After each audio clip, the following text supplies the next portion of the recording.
I was keeping an eye on the attendees list to make sure we didn't lose any of our panelists over there this time around, but it looks like most everybody's here, if not everybody. So let's go ahead and call this meeting to order. I have 5:01 on the clock on July 14th. I'd like to, welcome everybody. We've got quite a few people live listening in, and I'm sure plenty more will watch us later. So I want to welcome you all. We've got a pretty important discussion going on tonight. A couple important discussions going on tonight. Some quick introductions. My fellow board directors are around, JP Clausen, Charlie Eastham, Janet Godwin, Ruthina Malone, Paul Ressler, and Lisa Williams, and interim superintendent Matt Dagner, as well as recording secretary Kim Colvin, and a whole host of other folks from the admin team who have been working real hard in these last several weeks. So welcome to everyone.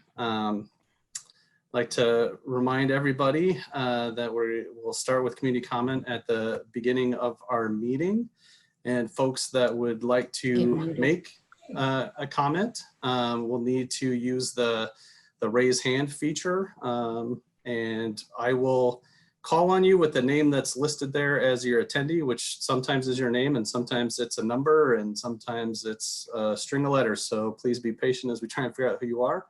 After I call on you, Kim will give you access to speak, and you will have 4 minutes to speak. I would ask that you give your name, particularly since it's not always on there as your name when you're joining. So at least give your name. All community comment that is directed at non-agenda items and agenda items is going to take place at the beginning of the meeting.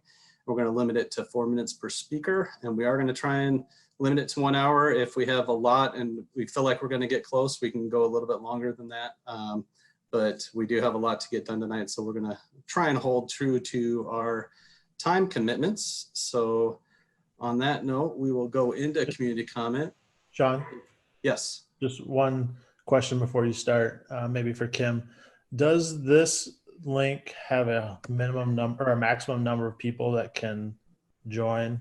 I asked because I got a message that it said it was at a limit of 100, and that.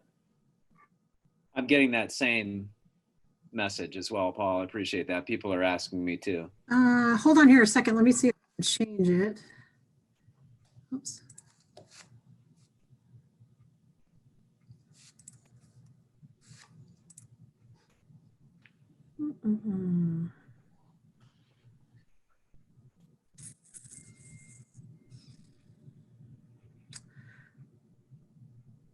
I don't see a limit on here, Adam. Our license allows 1,000, so we shouldn't be hitting a license limit. No, the one screenshot from the person that I got just says it as this meeting has reached a maximum of 100 participants. Please try again later. And Adam, if you look at the webinar, it does say towards the bottom, webinar size 100 attendees. Is that just showing?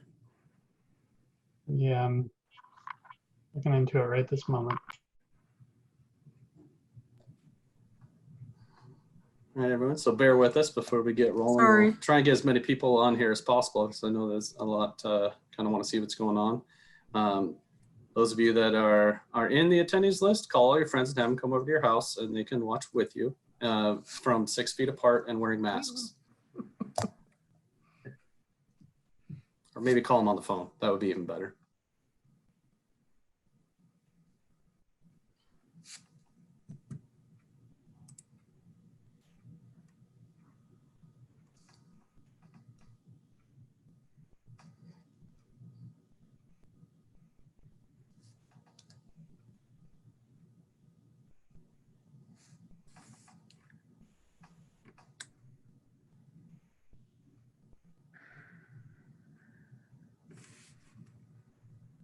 Yeah, and Kim, with you as the host of this, I can't actually see the details for this meeting.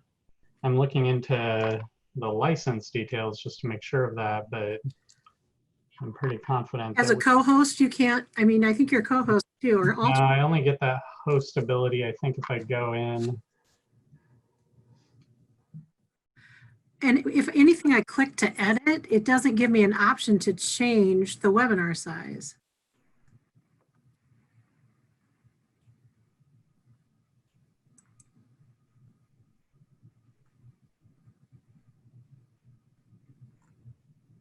That'll be the lead story in the paper tomorrow. Oh, geez.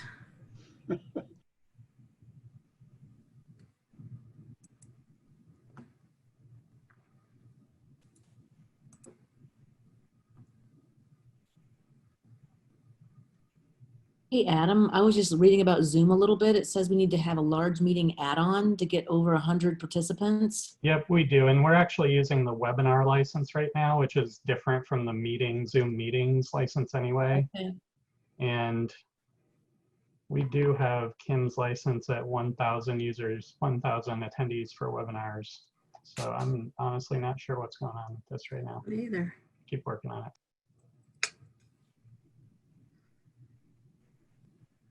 We'll take some consensus from the board, or do you guys want to give it a little bit more time, or would you like to get started? We are recording it for those who can't be here, but I'd suggest another 4 or 5 minutes, Sean, just to No, see if we can get it, or if they can get it worked out. all right, let's give another 5 minutes then. Thanks. Oh. I forgot to tell you when I drove by it that there was a big truck out there.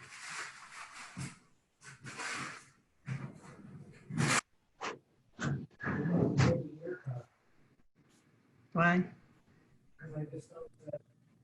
Diane, I think you're unmuted there. And now somebody got her. There we go.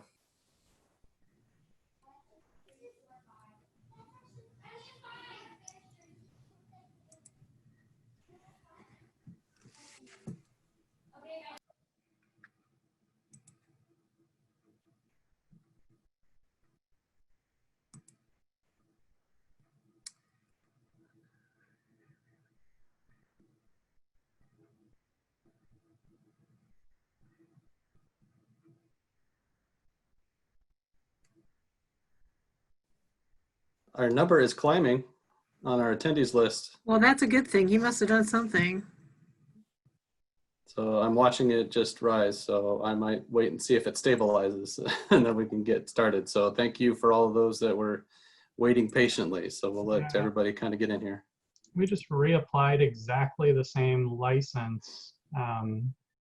It appears though that that is working. So Good. Yep, we're over 150 now and climbing. So excellent. So we'll get started here in just a second after we get everybody in here. I want to make sure that anybody that wants to weigh in can, so I might give some instructions again. Yeah, I would agree. Just give it a few minutes to that number to settle a little bit, because I know there's a lot of people out there trying to get in. Yep.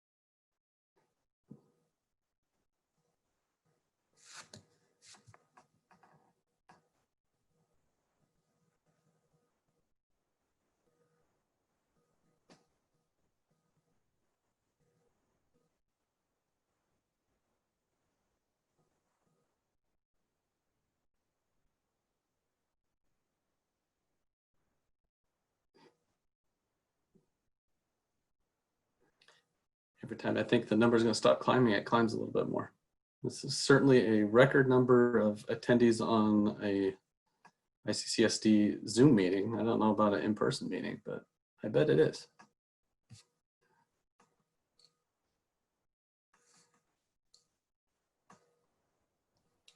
They're going up faster than they would at an auction.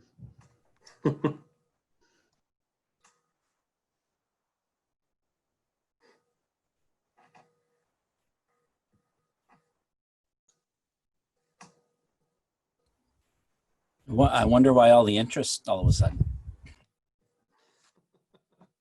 I mean, if someone wanted my spot, I would have gladly given it up if it needed to be 100.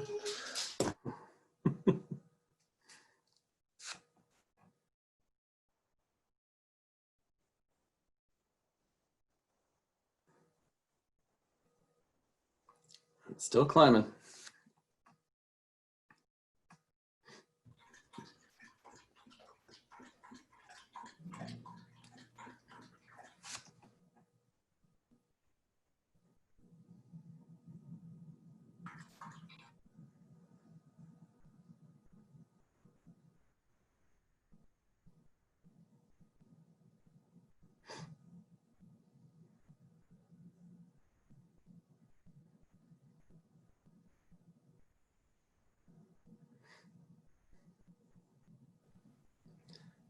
Okay. I think we need to get going. You know, if you're watching this as a recording, I hope you enjoyed the 5 minutes of silence at the start of this meeting. So I'm going to start over a little bit. Welcome, everybody. I'm glad we finally got people into the meeting. Sorry about our technical difficulties. If you had to wait, I'm glad you're here now. So we are going to open it up for our community comment and give you a little update. If you would like to make a comment, I would ask that you use the raise hand feature. And again, I will call on you by whatever name is listed there in the attendees list, and Kim will give you access to speak. And you will have 4 minutes to speak. And it'd be great if you could give your name, because the name in the attendees list isn't always your name. So I would appreciate that. So we will get started, and first up is Kiki. Kim.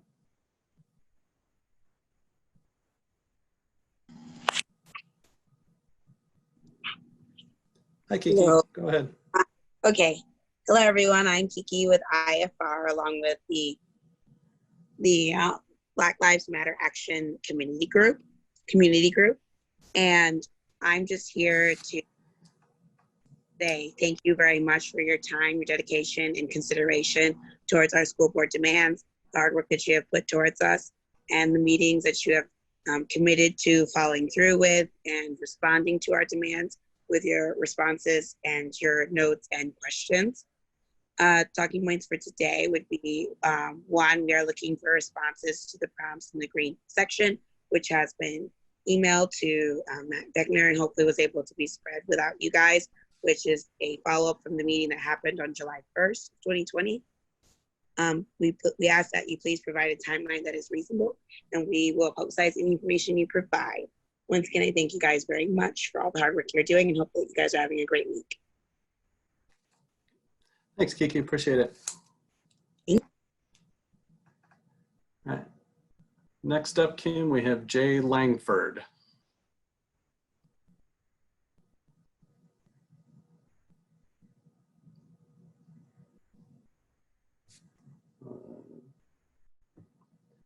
It disappeared from my screen.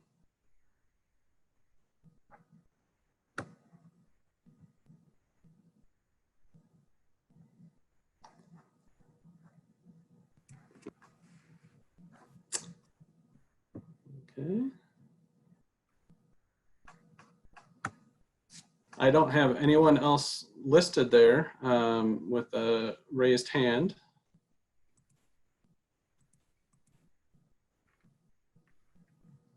So if we don't have any more comments, I guess we will move on into our meeting.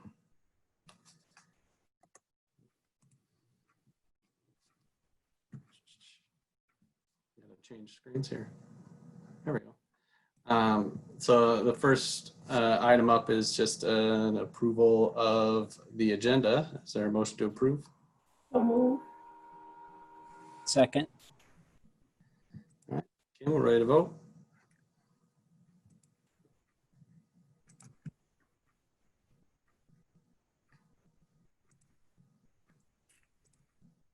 Online voting is open.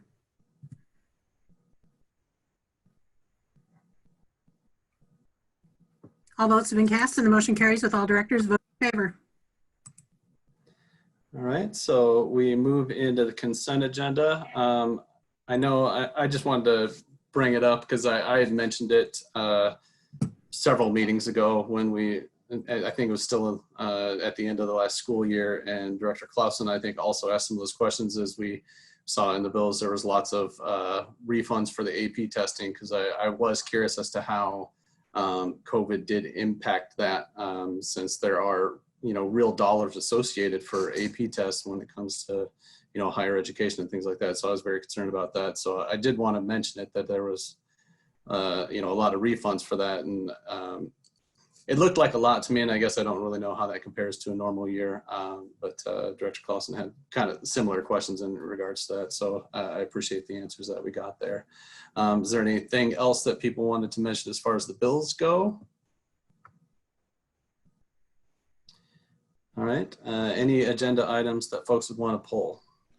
I need to pull item number 6. All right. Anyone else? All right, I'd entertain a motion. Move that we approve the consent agenda minus the personnel agenda, item 6. Second. Well, I think Janet won that race. All right, Kim, we're ready to vote. Online voting is open.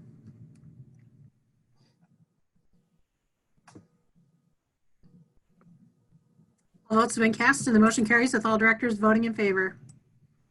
All right, and we'll take item number 6 as a standalone. I believe, Paul, you were just planning on abstaining from the vote. Is there any other comments that need to be made? All right, I'd entertain a motion for that item. I move the approval of item number 6 on the consent agenda. Second. All right, Kim, I think we'll be ready to vote.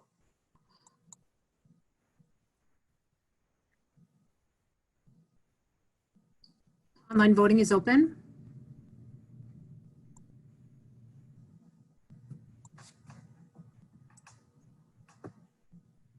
All votes have been cast and the motion carries with directors Godwin, Clausen, Malone, Eystone, Eastham, and Williams voting yay, and Director Ressler abstaining. All right, moving on down to our discussion items. This is a big one. I think we'll be turning it over here to Matt shortly, but this is kind of our trying to further our discussion from the last couple of weeks on how we're meeting the needs of the Iowa Freedom Riders and our equity committee and everything that we're doing inside the district, and what next steps either the admin or the board need to take to further those items along. So I'll let Matt kind of speak to the documents that are there. Sure. The first thing I would just want to say is thank you to Kiki and the Iowa Freedom Riders for their continued commitment, perseverance, and passion around these issues. And I think that I'm not speaking out of line in saying the district shares the same passion around many of the ideals. Excuse me, my Zoom's breaking up here a little bit. Around the ideals presented there. I do think we have some additional work to do on alignment to some of those demands. And so what you see there in front of you is the document she referenced in the community comment that was submitted to us, which is a cleaned up version of the document we talked through last time, with some green highlighted sections there were questions that still need further clarification or potential direction on. And then you see the document that the administrative team is putting forth as some suggested action steps. At this time, they're just suggestions. And I think that's where we're probably trying to center the conversation around.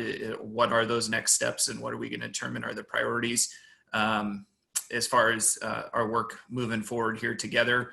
And so I broke that into section. I would say that document is not at all complete. I think we still need some work. Kiki and I have discussed a little bit around a timeline, and I think that would be positive for the district to develop a timeline around some of these items too, if they are moved on and things that we want to continue to pursue. And that helps us create a sense of shared accountability, I think, to the work if we do have a timeline in that regard. And so I would just kind of open it up, I guess, for conversation or consideration. There's a few details added maybe on the administrative team document to further support some of those items that were initially presented to you at the last opportunity we had to discuss that.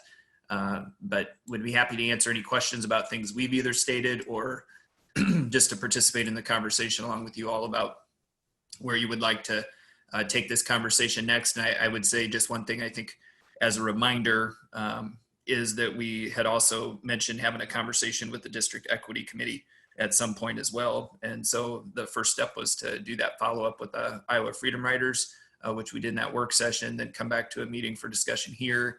And then I would turn it over to you for direction on how you wanted to pursue that next step, either with the District Equity Committee or suggestions on these recommended action steps. I would also throw something out there. I would like to hear from, all the board members if they are, it seemed like most folks were in favor of having the meeting with the Equity Committee. I just want to make sure that we're still on the same page there, but I'd also kind of like to hear if there are items that the board would like to either direct towards policy and governance, if there's something that we wanted to put into policy and or direct towards a statement or a resolution, because a few things on there, right? We're asking for some statements or resolution type things that maybe is not a policy necessarily, but any thoughts on those areas from the board members is what I would appreciate hearing at this point. Sean, this is Charlie. In regard to the still meeting with the Equity Committee, I think we had a meeting the committee met last Wednesday night, and I think they're still interested. I personally am interested in meeting with them as a board. I'm too, Sean. This is Janet Knight. I actually think I would prefer to have that more deep conversation with the Equity Committee and the board before answering your other questions around what should be directed to governance in terms of policy or a statement. I think I would appreciate one more conversation with that larger group, and then maybe we could actually make some of those decisions in that conversation. Yeah, I'd echo that, Janet. I'd really like to send this over to Equity and have them have a chance to look at it, and then, schedule a work session with the board and the Equity Committee to flesh it out and figure out timelines and prioritize some goals. I think it's I'm on that committee, or I'm the liaison to that committee, and it's a good group with a lot of good folks, a lot of good thoughts. We just added at the last meeting, we had a few students, and that was really nice to hear their voice and their perspective. So that's where I'm at.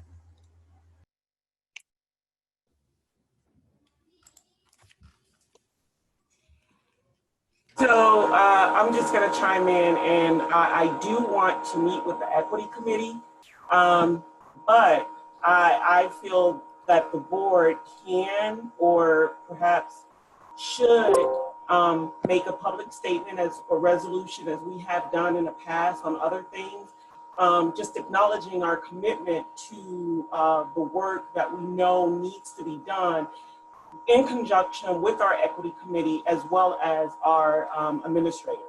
I have no doubt that we need to have that conversation with the Equity Committee, but I also think that a public statement saying that we're 100% committed to being that anti-racist district is needed.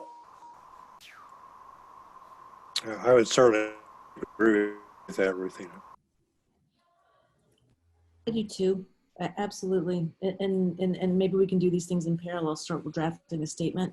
Maybe we work with the Equity Committee to maybe refine it before we bring it to a board meeting and actually pass that resolution. But I agree that is something I feel strongly about as well, Ruthina, and maybe we can have a couple work streams in parallel here to keep these things moving quickly and urgently. Yep, I would agree with everything that's been said so far. I agree as well. So we could work on, oh, sorry, Sean.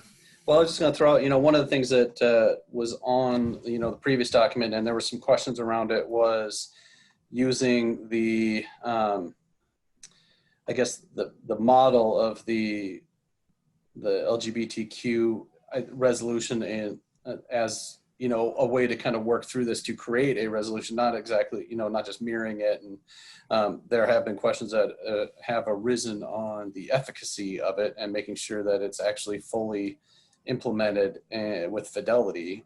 So I agree with, we could use that document and process as a good way to draft a resolution because there was, good input into making it. And I think it's a very solid statement. But I do think after that, we need to address how we make sure that it is followed with fidelity across the board.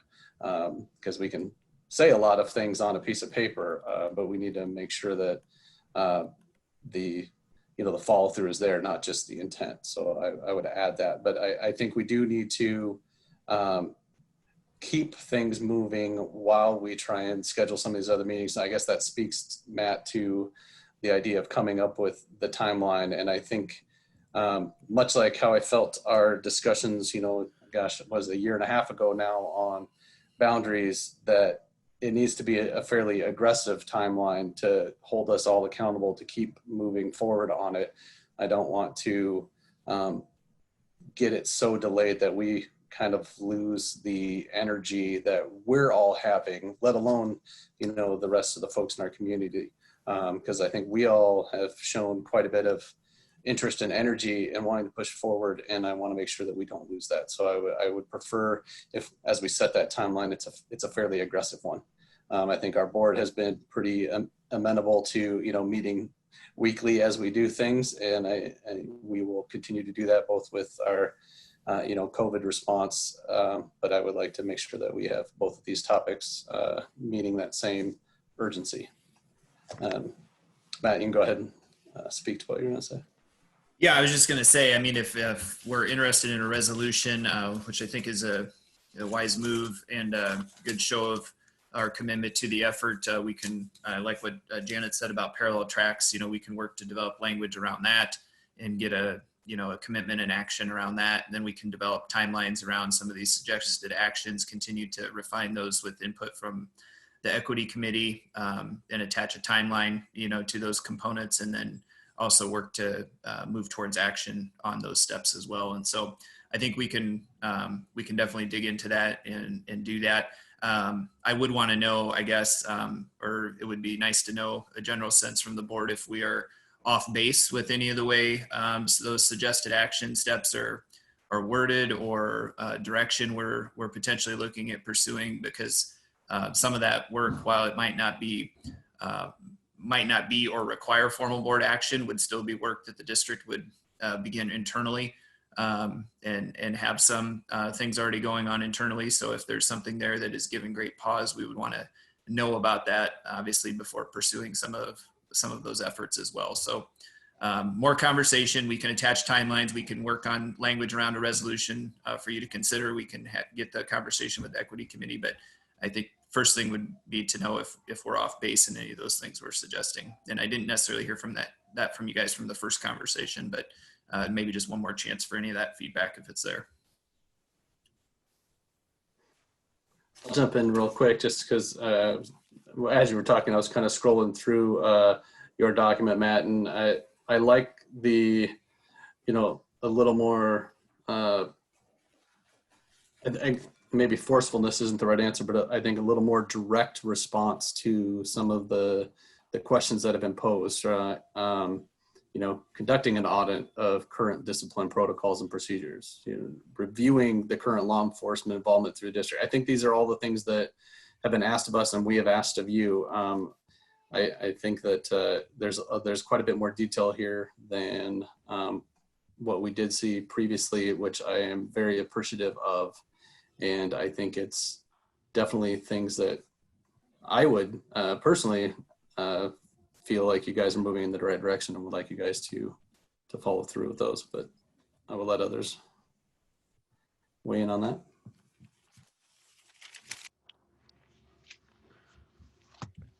I think I agree, Sean. I think, Matt, looking at the documents you produced or staff has produced, I think we're going in a good direction here, and obviously go faster as we possibly can. You know, Matt, maybe one thing I'd just like to know how this works in schools, and ombudsman, you know, how I like it. I think it's a great idea and I want to move forward exploring that. I would just want to know more information about how that, you know, how that functions inside of our structure. Sure. So I think the way we really have envisioned that, we talked about it a little bit last time, would be, if you think about it like an advocacy role for people that need help being able to navigate a system, you know. And so if you're familiar with ombudsman's roles, I'm sure you are, JP, but you know, for us, that's, yeah, you're right, that's just not typical sometimes in education. But I think a concern we had heard from the Freedom Riders initially was not knowing how to get their complaint to the right person, or not knowing how to navigate those channels of where you can file complaints, or where you can potentially have somebody help you through that process. Anytime we're in a large system, that becomes more cumbersome and harder for people to do. And so that person would really not serve as the investigator or the decider on those things, but really as somebody that would serve as an ally and an advocate for that person, to try to get them either to the right form, to the right person to talk to navigate those channels inside the district. And so that would be really our initial concept on the idea. And Chase, I don't know if you have more you want to add on the staffing end of that, but that's really the larger concept we've talked about in that regard. You know, I guess my one question just is, who would that person report to?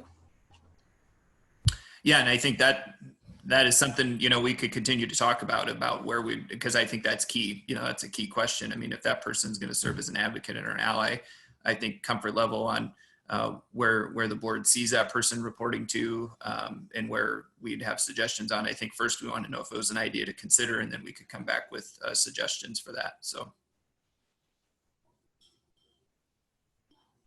And yeah, to reiterate, I'm fully supportive of the idea. Hey, Matt, you asked me if I had anything to add on that last part of JP's comment. I mean, I think the traditional structure of an ombudsman is outside the organizational administrative structure, and so we would look at following suit with that. Now, we still have to figure out where it reports because of the restrictions in Iowa code about, you know, who are technically employees of the board, and so, but we could work that out and what that would look like in organizational charts, so it was very clear that it's not somebody that's reporting to HR or to me or to Amy, so that it has that independent lens to help provide that advocacy and that support for individuals both inside and outside the organization in those circumstances. And so, JP, I think that is a very important piece, and one that we would look at structure-wise, in addition to the substance of the role.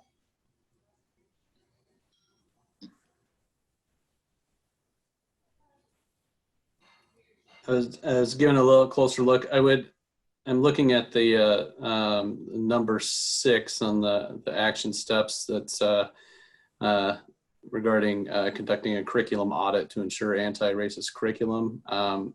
We specifically talk about a couple of, you know, courses in there, and I think it kind of goes, I guess I would see it as, you know, broader strokes, right? As maybe looking at our entire curriculum. And I would ask, you know, what group or people would be tasked with doing that? Because I think that is a big thing that, you know, is bigger than just adding a course offering, even a course requirement, which I think is the right thing to do personally. But I think it's broader than that. So I'd like to get a little more depth on that one specifically from my personal take on it. Yep, we could come back with some more on that piece, Sean. Because I think you're right. I mean, that's a broader conversation in that regard too. And so when we're talking specific courses, I think that one would generate some more conversation, and that one would be one we'd want to engage with you guys a little bit more before we took any specific direction.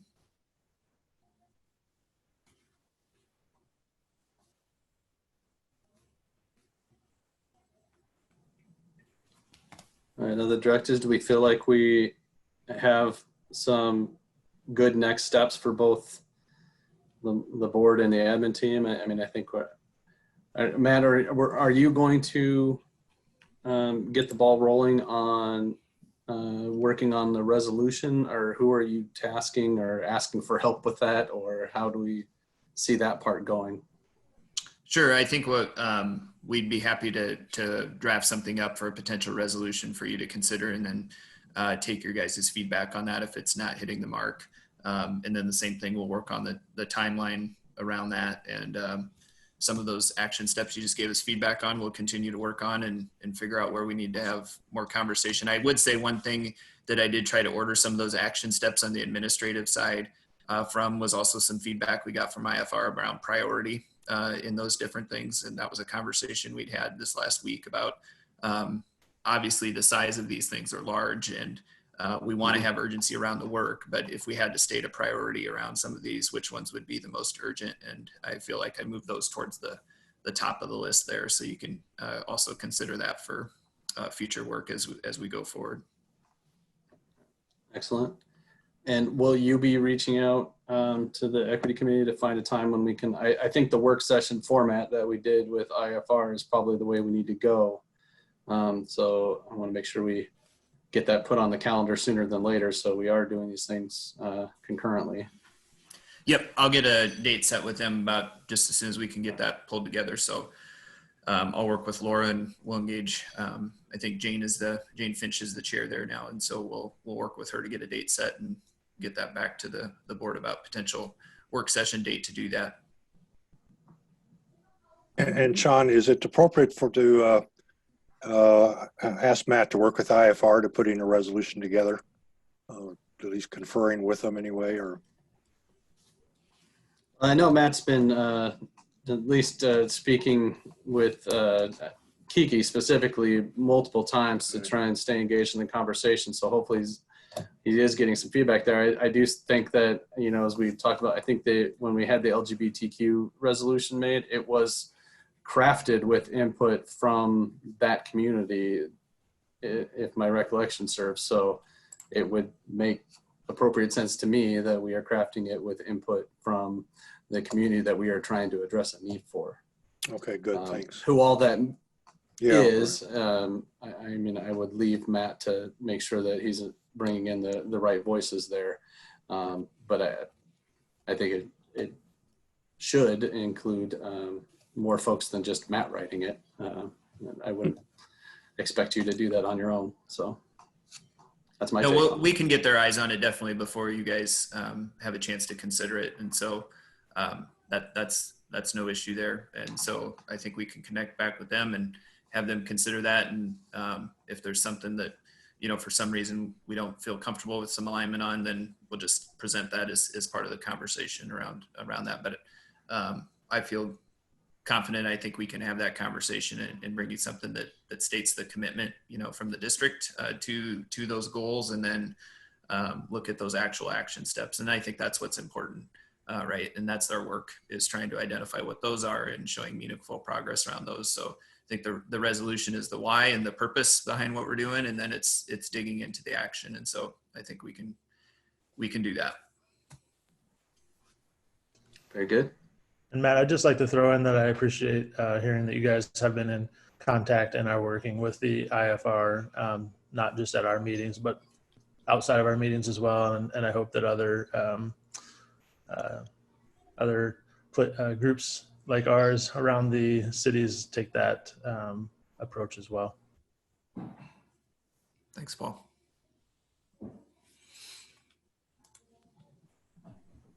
All right. Any further comments from anyone on this? All right. Thanks for all the work that you've done on that, Matt, and the rest of the team. So let's keep this meeting moving. We'll move on to legislative priorities. My understanding is that it's the time when ISB is sort of collecting them from around the districts. And we have a lot of the, you know, the same issues that we've had every year, with some additional challenges this year for sure. I know that briefly talked about it with Matt, and my 2 cents was it's hard to know what to advocate for when we know that this year is going to be very unique and challenging. And I, you know, as we looked back on last year, it was kind of really the first time that instead of just throwing, we need more money out there, we actually, put some real numbers behind it and what we would use that for, which I think was a fantastic approach. However, this year we have so many new things that we would need funds for and kind of unknowns that we might need funds for. So I'm having a hard time personally wrapping my head around all the things we need to advocate for. But I don't think it's too dissimilar from what we've asked for in the past. So just throw that out there. I don't know what more you wanted to add to it, Matt or Chase or whoever else wanted to weigh in there. Yeah, I mean, I think the conversation that we had a little bit, Sean, was, I think the thing we want to try to do is be as specific as we can in some of those legislative priorities when it's around funding. I think that's been a conversation I've heard the board talk about in recent years, that just asking for the funding that we need isn't sufficient. It's identifying also the potential uses or the things that are being squeezed when we don't have adequate funding, and what we're losing, and the cost of not continuing to adequately fund. And so obviously that one's a priority. You guys have your board goals, and you have the ISB document attached there that's rather lengthy. And I think the other thing is it's important to try to frame those in a few priorities that are easy talking points and that are ones that can resonate, because we have a lot of priorities and there's a lot of things that should be a need and considered on the table, but also trying to really hone in on what the conversation is and trying to get the attention is an important balance with those. So that's what I'd say from the onset. Obviously the continual underfunding of public education for the last decade, and now facing a global pandemic, we are going to see some very real consequences of that, not just in this district, but across the state in that regard. And so obviously that is going to be one for us, but then, just open the conversation to other things people would want to consider, and we'll start working up a list and continuing the conversation and dialogue with you guys around that.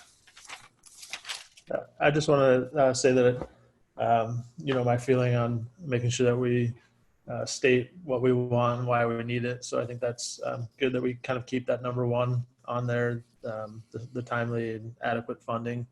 I think that maybe this is the year that we have to look at these slightly different, and instead of kind of overall things that we would like for this district, we might drill down even further and kind of focus on the things that are going to impact us from this COVID crisis. I think we need to move mental health needs up for students and staff up on that priority list.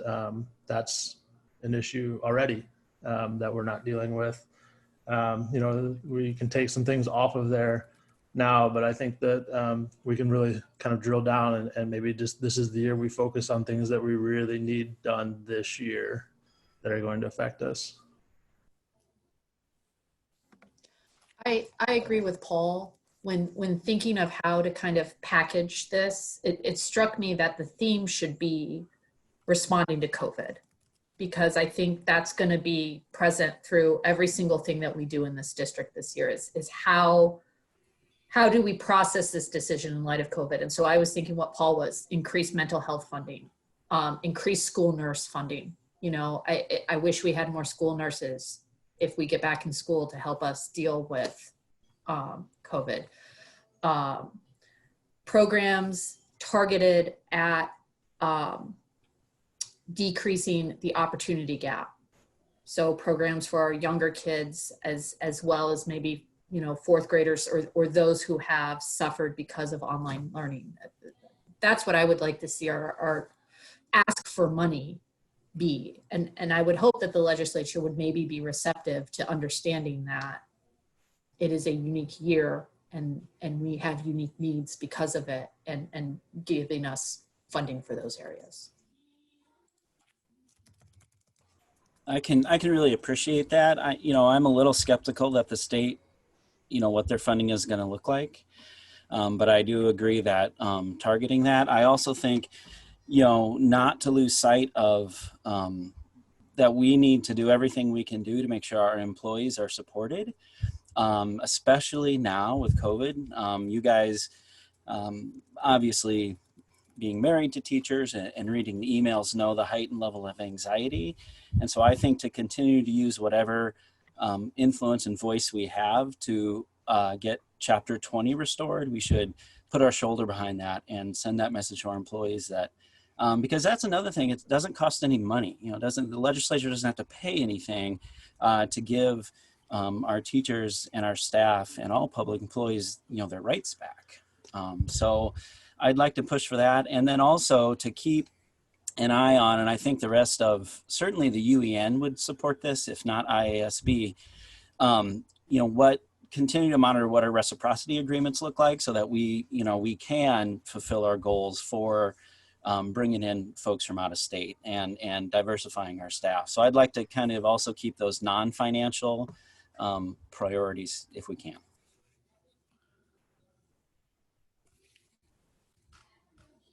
Yeah, I'm not opposed to any of those, JP, either. I just think we need to make sure that when we word them in the document that it's really focused. Like we have restoration of Chapter 20. We've had it on there for a couple of years, but maybe it just needs to be reworded as to why it's even more important now for that matter.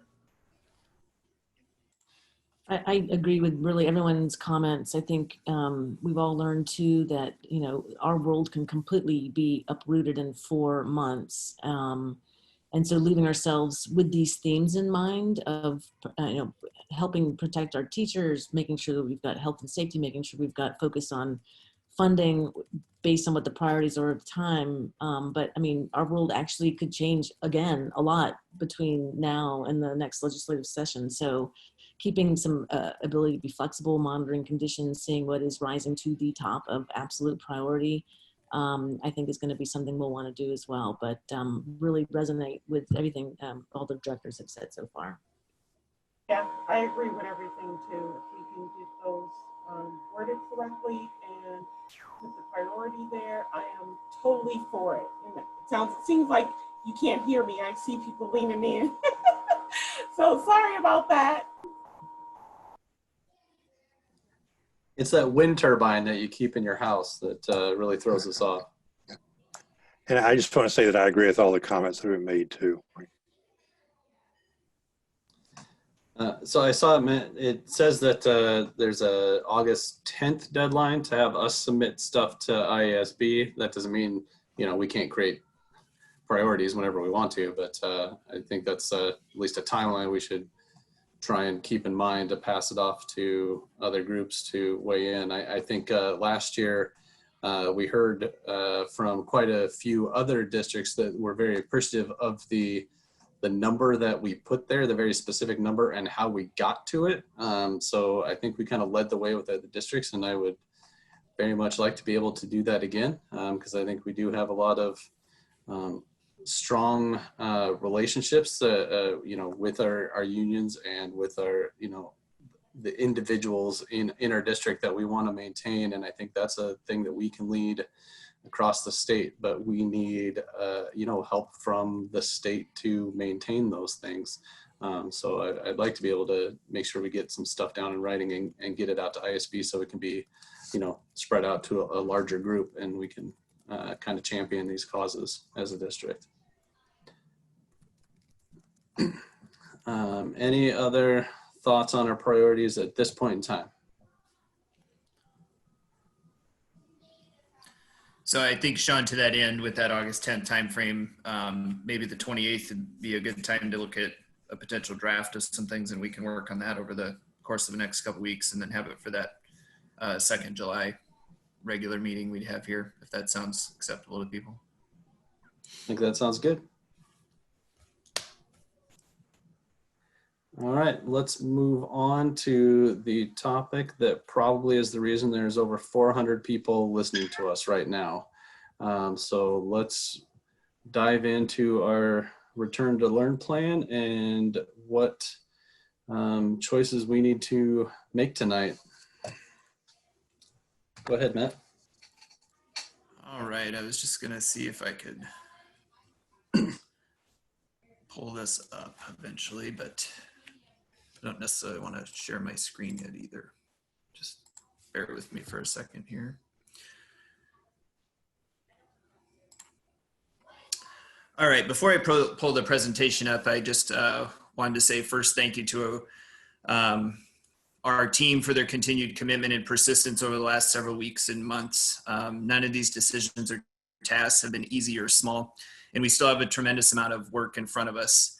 The team's perseverance and spirit through this difficult time has been commendable and inspirational. We understand the gravity of this situation is great, and there's really truly no perfect solution. As stated previously, we've held 4 commitments in front of our work as we've approached this return to learn planning process. And I'm actually going to ask Amy or Chase if they could pull up the presentation initially, because I have another part I'm going to read from here in a second. And then I can switch back to sharing when they do the presentation aspect. So Amy or Chase, do you mind sharing your screen to pull that up for a second? Sure.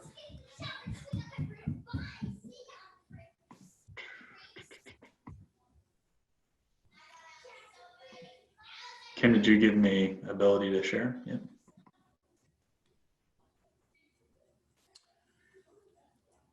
All right, thanks, Chase. So on the first side there, if you want to scroll down just a little bit so we can see all 4 of those commitments. The 4 commitments that we've continued to talk to you about and share with you are health and safety. We know that health and safety has to be the top priority as we approach this situation in all aspects of our decision making, given we are dealing with the global pandemic, and that's at the core of all of our hearts and minds on this. Academic focus, we know that in the spring we tried to have a lot of empathy and turn around a product that was understanding to all families' situations.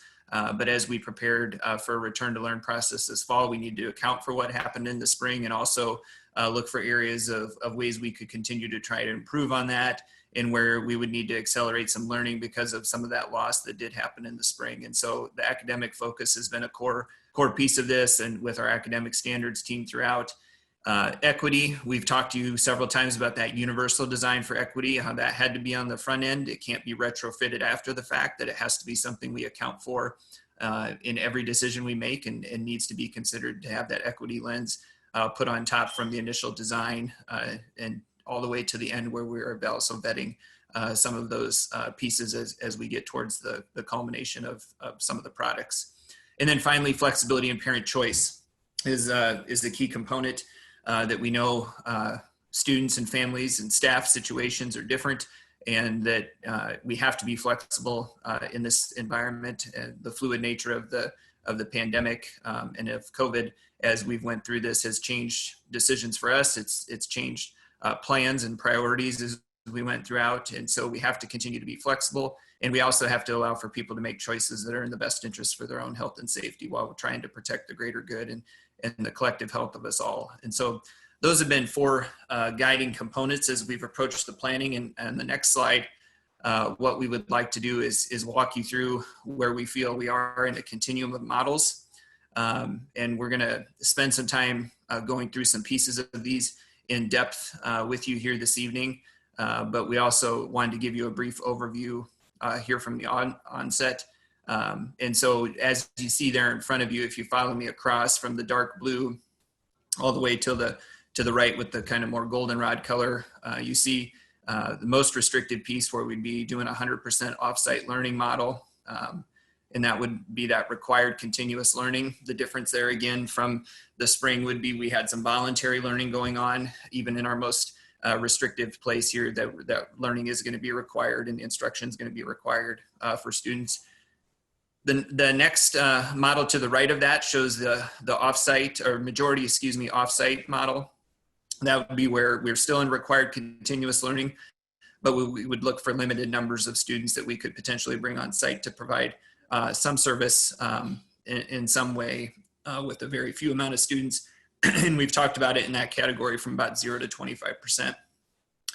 The new take for you to think about this evening, that we'll spend some time talking through, as we've dealt with an A-B rotation model in past meetings.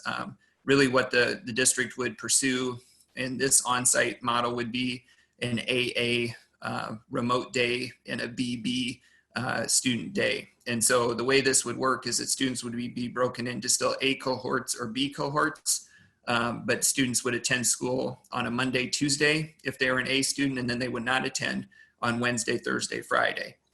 If you were a B student, you would not attend on Monday, Tuesday, Wednesday, but you would attend on Thursday, Friday. The common nature of this one for this PK12 AABB model is that Wednesday is an off day that would be an off-site day for students, where we would do deep cleaning of the facility. We would provide professional development for staff on that day. And so that would look different. And then following the BB day at the end of the week, we would be able to do a deep cleaning on Saturday and be able to turn that around then for that new cohort of A students on Monday. And so with that model, there's some more consistency around a few components that we'll talk around here later in the presentation around health and safety and around some other needs that families might have in that regard, rather than rotating them every other day through the school buildings and then having each week look potentially different. The next model, as we get to the lighter green, is very similar to the one I just tried to describe to you, but includes PK4 actually attending for 4 days out of the 5, where they would then come for the A days on Monday, Tuesday, and also for the B days on Thursday, Friday. We still would reserve Wednesday for a PD day and for a deep clean day. With both of these schedules, I should have said from the onset that Thursdays would no longer be an early release day, that's when we would deliver PD is on Wednesday. And so that would allow students in that B cohort, or in this model on the PK4, that they would still have a full day of school on Thursday. And then grades 5-12 would still be broken into those A and B cohorts if we're looking at the 4th model here on this sheet. And then finally, the 5th one talks about the on-site learning model. And that would be our more traditional model, where we would have the majority, if not all of our students on campus. We'd have health and safety considerations still considered as we travel through the year. But that would be the more traditional one that's a little bit easier for people to think about, although we know there'd still be health and safety protocols. So that's kind of the continuum. The one thing I want to draw special attention to is at the very bottom, as we've talked about parent choice, that as an element of all of these models, and I know we're working towards a decision here this evening and trying to make a decision on how we're going to start. We're going to get to that in a minute about our recommendation, but an element of all of these models is really that parents would be able to opt them their students into what we'll call the Iowa City Community School District Online Learning Program.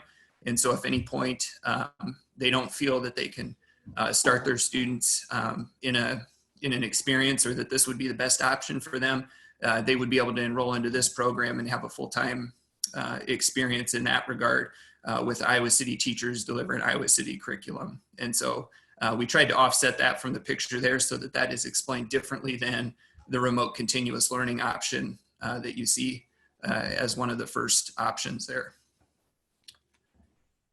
All right, and then before I transition it over to Amy and Chase to kind of walk you guys through the rest of the presentation and some of the more specific details, I just wanted to let you know where we're coming from with the recommendation for this evening. So you've heard me say many times that there's a lot of real fear, stress, and anxiety related to the pandemic. None of these concerns or feelings are invalid. They're real, and we want people to know we've heard them, and we greatly empathize with these feelings. As leaders, we have to be committed to doing what is right, even when it's not always easy. So tonight, after close conversation and collaboration with the Johnson County Department of Public Health, local health officials, and the Iowa City Area Education Association, and considering the input of many parents and community members, our administrative recommendation to you this evening is that for the 2021 school year, we begin the year in an off-site learning environment for our students and staff.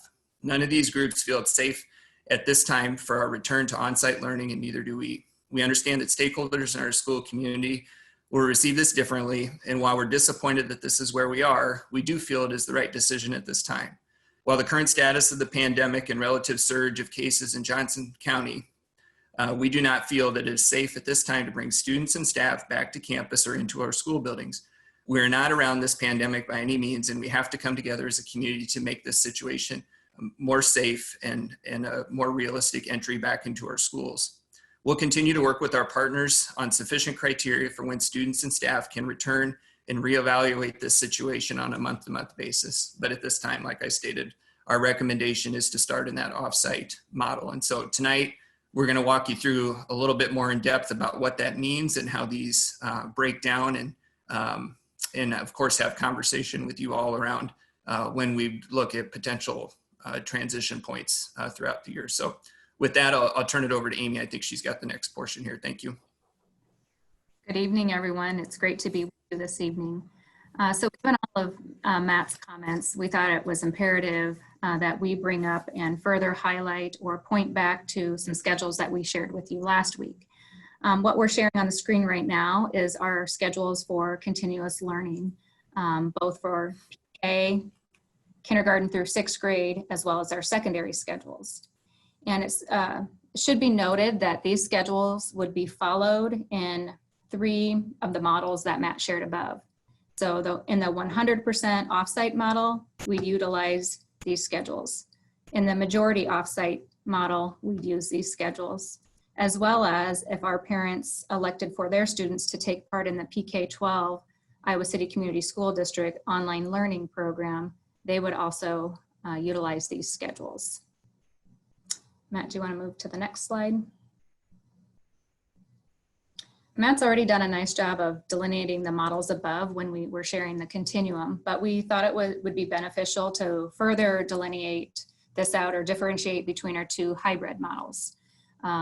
As Matt shared with you a little bit ago, we had been talking about an A-B rotation being an every other day sort of model. Over the course of the last week, we worked with a variety of different groups to determine that we should be considering the AA remote BB hybrid learning model, as opposed to the AB everyday rotation. So you can see that outlined there. Again, Matt did a nice job of sharing what that would look like, but that's pretty explicitly stated in that 5-day week right there. And then as far as the PK4 onsite and 512 AA remote BB hybrid model, that is also delineated. So you see in either model, Wednesday is an off day. Staff would be able to be at home that day. Buildings would be able to have that deep cleaning in either of those models. And we'll go on to further, talk about some of those pieces as we move through this presentation as well. The next slide is going to detail and kind of unveil more about our PK-12 Iowa City Community School District online learning program. This is an online learning program that parents will be able to opt their students into for grades preschool through 12th grade. Courses would be delivered through Seesaw and Canvas, not unlike our students will be utilizing both of those platforms as we come into the school year, regardless if we're offsite or onsite. We intend to put this in our e-registration process within our Power School updating and ask parents to opt into the program as they're registering with us for the next school year. Online courses are currently being developed or will be developed by Iowa City Community School District teachers, each of whom has been provided training and resources or will be to support best practices for on-site or online course development. During the construction of these online courses, the videos, the assignments, the assessment decisions, all sorts of those things, of course, will aid in the virtual classes that we hope to offer in this PK-12 online environment. But many of those resources, such as the videos that may be constructed for, say, a 2nd grade math lesson, all of our teachers will eventually have access to. So there's benefits to not only, of course, the online model, but also to our teaching staff, no matter what model that we're in. These offerings will include at the elementary level, all the grade level curriculum, plus the specials areas. And at the secondary level, we intend to make sure that we have a range of options beyond the requirements that will ensure that students are able to graduate on time and are closely aligned with what they've been able to take traditionally on site. A full catalog offering will be released in advance, though, of the e-registration period in the next few weeks. Students participating in the online program would have access to, of course, our Iowa City School District teachers, scheduled via sessions and office hours, to the current tech support that they have access to, and into any clubs or activities that are available to all of our students. And then the next series of slides will start to look familiar, at least the format. We did reorder the order of the models from last week, but Sometimes the content is fairly similar, and other times we've had to go back in and it's been further developed since last week. I would say that in this academic instructions slide that the majority of the content largely remains the same. What we've done is try to better differentiate between the PK4 AABB model to the PK12 AAB model, but by and large, the content remains the same. I gave a nod earlier to those required continuous remote learning schedules in that slide that we talked about a little bit ago.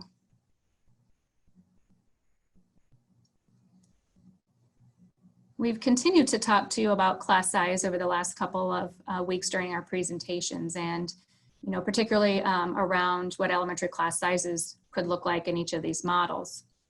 There's some consistent language that you see across there, and the first two bullets are really offering up the ideas of going with our current RAM staffing that we have, and we did change some of the superintendent directions at the end of June to reflect some smaller kindergarten class sizes in the upper levels of the RAM. And so you see both the new superintendent directions linked in there, as well as really what that looks like in practice. The other thought that we've brought to you about is this idea about taking the total number of FTE that we have available to us and dispersing that across the district. And so that's the consideration in the second bullet there. And then we just make note about the impact, of course, in the offsite model, our ability, if we were bringing on that 0 to 25% of our student population, of course, our class sizes are going to be really small with the kids on campus, or those kids that are coming to campus. We want to be clear that if we're in the hybrid model, no matter if we're in the elementary RAM or in that model where we've really just used the average across the district, that social distancing of desks is not guaranteed. And last week we were using the World Health Organization recommendation of 3 feet. We also know that are quite well aware of the CDC recommendation of 6 feet, and just want to be clear that when particularly if we bring kids back in that PK4 situation, that our class sizes wouldn't be such where our desks could be distanced in that manner. And then of course the on-site model, the different note that we make there is, truly we're not in a place where we can really say that social distancing, whether you're talking about the desks or just the sheer number of kids that could come in contact, or staff that could come in contact with each other, of course, becomes less feasible there. I'll turn it over to Chase. Great, thanks Amy. Good evening, board members, and thanks to everyone in the community that's joined us for the conversation this evening. As Amy said, some of these bullet points look familiar from last week, and we see this as a living document that we add to as we move through the summer and we get new and different information from our local health advisors, both the Johnson County Public Health and CDC, as well as the Iowa Department of Public Health. And the first two here on the operations side are food, nutrition, and transportation. And the information is very similar to what we shared last week. We have ordered it just slightly differently to really coincide with what Matt announced earlier about our recommendation to start in an online version, that we would continue our grab and go meal service as it currently is offered this summer and was offered in the spring. As we did, we will continually evaluate our sites, our number of sites, where they're located, to ensure that we're providing the best benefit for our students. When we move into either a hybrid or fully on-campus model, we will still take health and safety precautions to make sure that we are doing what we can to limit contact between our food service employees and our students. We'll also look to continue social distancing where we can, utilizing not only our lunchrooms, but also classrooms, other common spaces, and perhaps even outdoor spaces if the weather permits for eating lunch. Transportation, there's nothing new from last week. In order for us to enact the CDC guidelines that are now public about transportation on buses, we really only have that opportunity if we are in a online or at-home model with possibly bringing just a small number of students onto campus. If we are in the AABB or the full campus model, we don't have them. We don't have those options to provide the social distancing on our buses, and we would runner routes as they currently are. We would assign seats. We would enact daily cleaning and sanitation processes by our bus drivers and the bus company. But unfortunately, we would not be able to provide 6 feet of social distancing on the bus for our riders. One piece we didn't touch on last week revolved staffing and working conditions. And so these are new sections that we've added information in tonight. And I'll start when we look at the offsite learning. That for all areas, the teaching staff would be allocated based on the class size caps that Amy talked about, and she ran through those different options. When we look at our offsite model, unless otherwise directed, the default that staff would work remotely. Certain staff, as in the spring and the summer, may be required to report to their work site to perform functions that are critical for the district. For our teaching staff, we would make available their classrooms to teach from, even if we are in an offsite model. We believe that is a benefit to our teachers as they deliver instruction, and so we want to make that available to them. If we look at a hybrid or a fully on-site model, if we have students on campus, we are going to need our staff to report to campus, and so staff would be required to report both in the hybrid and on our fully on-site model. And then as we look at where we will be on staffing, we know that staffing, given COVID and some of the conversation the board had, even in legislative priorities, we know that we need to be focused on that aspect. And so we are going to look at adding additional FTE for our health offices, as well as increasing our sub-rate of pay to help ensure that we have the ability to meet our staffing challenges, both long-term and on a daily basis. Now, whether this is considered the same part of staffing or is more kind of about the day-to-day working conditions, we do have another section of bullet points that we want to go through. And these kind of more lay out what a day-to-day expectations, opportunities, supports that will be provided for our staff. And the first is that we would recommend that, as we did in the spring, we continue to pay all employees their agreed to wage or salary, regardless of the model that the district utilizes. The one caveat would be that this would hinge on the district not seeing a decrease in the current budget funding from the state. So assuming that our funding continues at its current level, again, we would recommend that we continue our pay practices that were in place during the spring. One difference is we will ask that we go back to utilizing our regular leave protocols and the ASOP leave system as we move into the school year.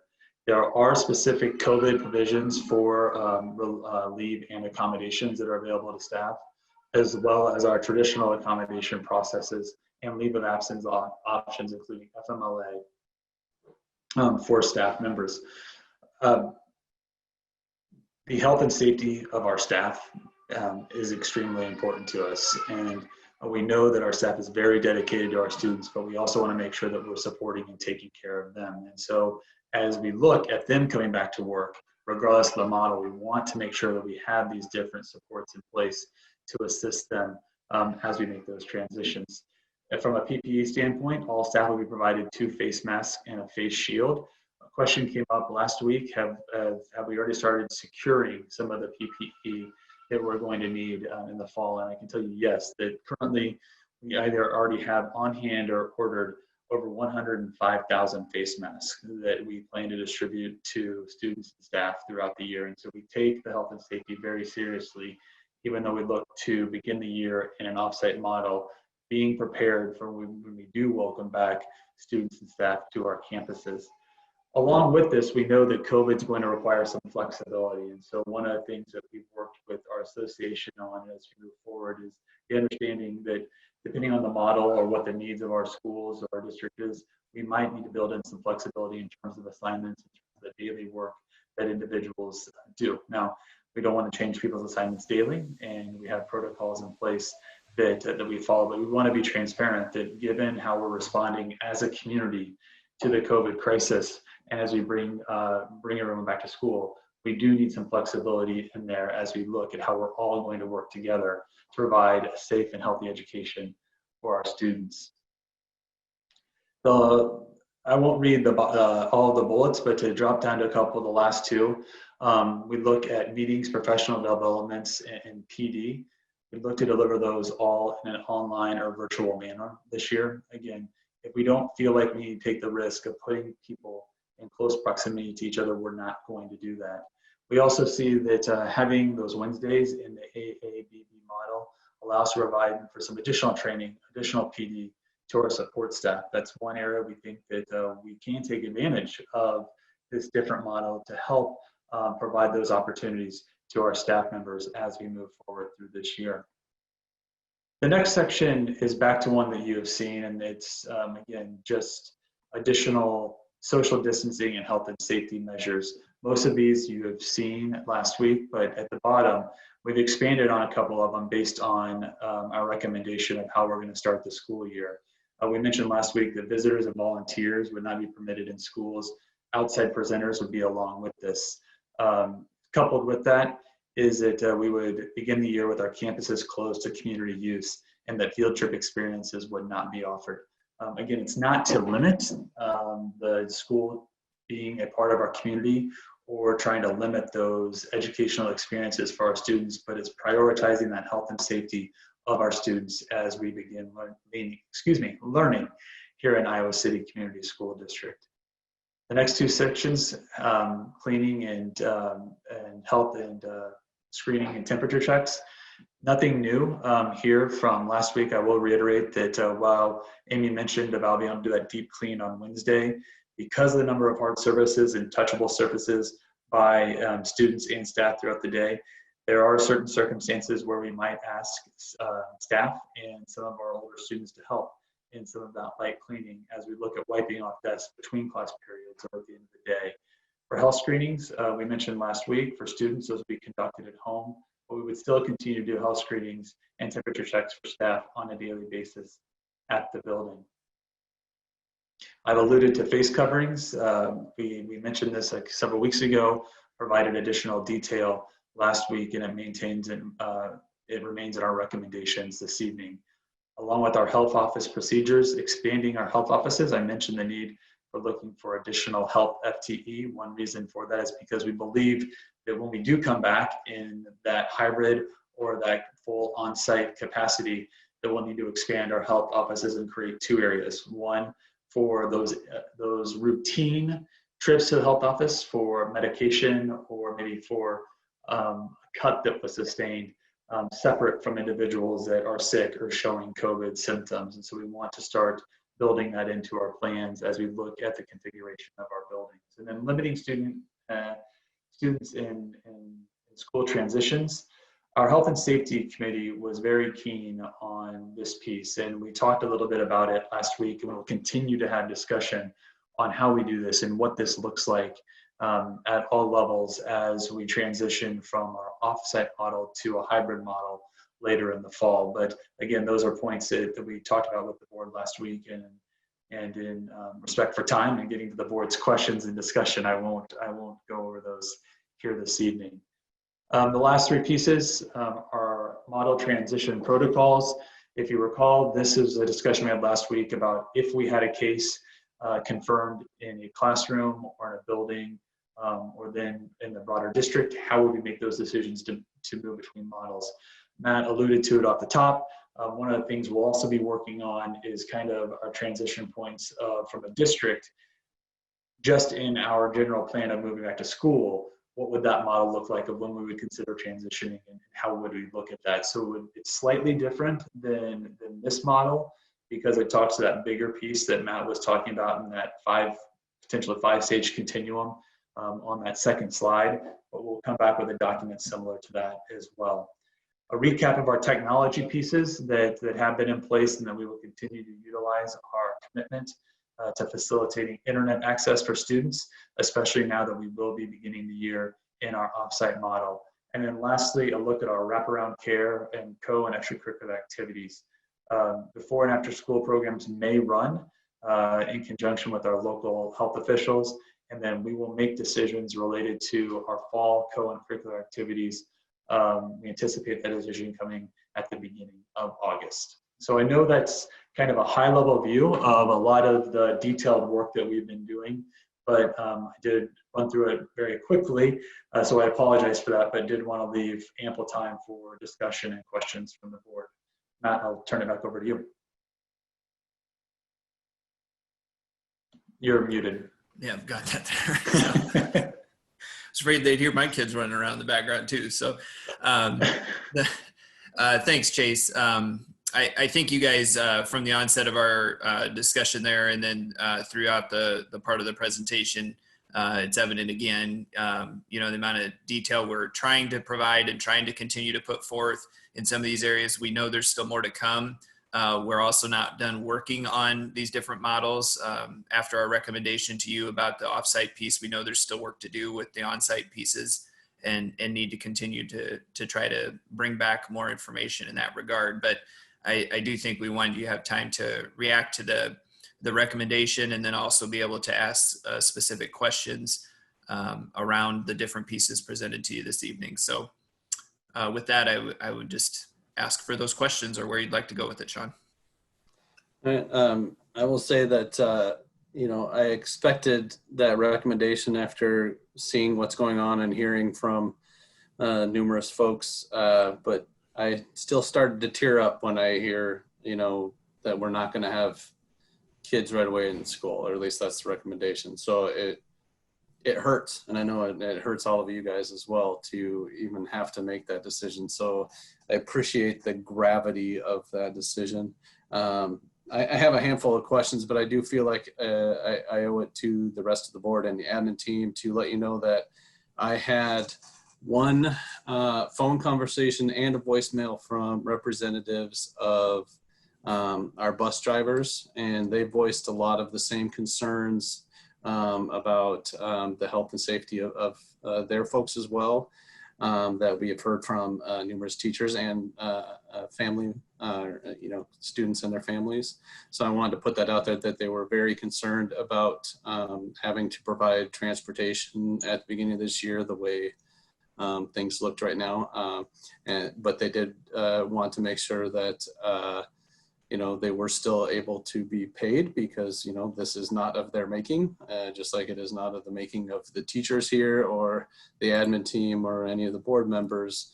This is a pretty unique situation. So I wanted to throw that out there, that I had gotten that feedback from that group, because I don't know that we've necessarily gotten that in email form and things like that. So I wanted to speak to that. Sean, can I just interject right there real quick? Yep. Sorry. And, sure. So I have a kind of a Zoom roundtable set up with the union representative, as well as several of our bus drivers for Thursday morning to talk to them about their concerns and to hear that, because we do want their voice in the conversation. Just with as quick as things are moving and as busy it is, we just weren't able to get that in before tonight's meeting. But I did want to let the board know that I have been in contact with not only our bus provider, but also our bus drivers. And we are trying to set up some time so we can get feedback from them and make sure that their voices are as well. Very good. One of the questions I had was is on this topic, so I'll go ahead and ask it now before I turn it over, and then I'll come back with some more later. But on this one, we talked about funding in, keeping people paid, assuming that we're not going to see a change in funding from the state level, and that's around the actual dollar number that they give us as spending authority. What about losses based on the number of students? If we have families opt to have their students enroll elsewhere, online somewhere else, or other districts or things like that, it does change how much money comes in, but the timing of it is weird, right? It comes in next year, I think, with those numbers. I'm not really, I don't know. Can somebody just kind of walk through what impact those kinds of things might have on our budget this year and future years? Sure. Les, do you want to do that? Yep. Good evening, board. I'll try to address that.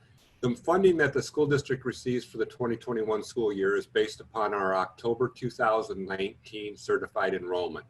So that was all of the kids that we served last year. The kids that we will serve on October 1st of 2020 will determine the budget in fiscal year 21-22.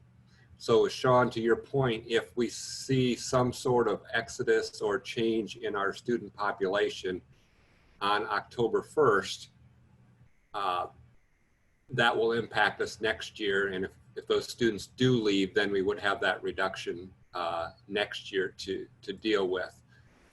There's a long time between now and October 1st. And so, you know, it's a little hard to project that and project community actions as a result of these decisions. So, but that is a timeline that you're asking about.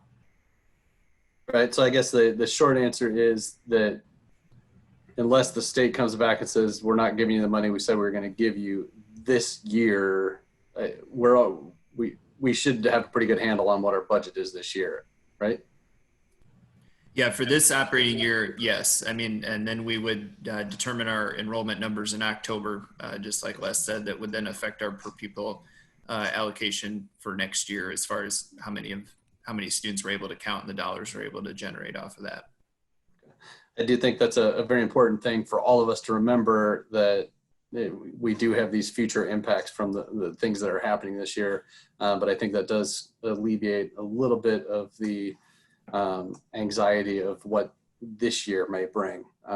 But it does have real consequences in the future. So I will hold off on a few of my questions because I don't want to monopolize everything and throw it out there to other board members. So, Sean, I'm going to jump in right away since I always seem to wait, but I'm going to start out and throw out some questions that I have, some concerns, and then I'll maybe come back at the end with some others. But I was very purposeful in wearing my light blue polo today.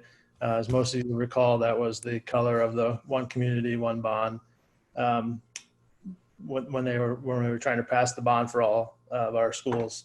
And I feel that way today, that we're trying to make a decision that's going to impact our entire community and not just certain pockets or ones that we've heard from. And this has been one of the toughest times to be a board member, at least in my 4 years that I've been on there. And this decision weighs heavily on me. I think about it a lot. One thing that I recall at one of the ISB conventions was something Dr. Pedro Nagora said, and he said, engagement is the pathway to achievement. And if we want our kids to achieve, we need to have them be engaged. And that's one thing that really I'm worried about with an online model. I understand the safety side of things. I understand that the fear is real. I understand that we're looking for answers and we're looking for the right ones. We just don't have those answers right now. We're trying to come to those. But I'm really concerned that kids are going to be left behind. I'm concerned with the timing. If the online training is at certain times, what happens to the kids that can't access the technology at those times? What's the backup plan for them? I'm concerned with kids that need more one-on-one support. You know, what's our plan look like for those kids as well? Just looking at the kindergarten model as an example for the schedule.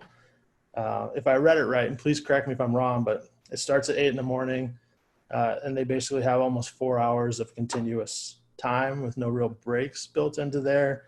And even if there's a break, how do you make sure the kids get back on? So those are some of the concerns. I'm willing to accept if we need to start on online only because, as I mentioned earlier, I do think the fear is real. I know I was looking at the members on the side that are watching this, and there's some teachers on there that have family members that I know have pre-existing conditions if they don't have one themselves. That could be dire, and I'm not looking forward to sending teachers in to teach and then going home and worry about their family or their personal health. The same with children. So I guess my questions more are like, you know, if we're going to do this, what's the plan to start training our teachers now? Like when will we start getting teachers on board, you know, like going through training now? And honestly, you know, I'm looking at Brady right now, but that might require, you know, coming off of your required time, you know, when you're off to learn these things, because I know there are going to be teachers that are not comfortable in that online setting, and going to need as much training. And if we make a decision now, like, is that something we can start kickstarting to get going in the plan? So I kind of rambled on there a little bit, and there might have been some questions in there, but you know, if there's any responses, or I'll just wait and let the other directors answer.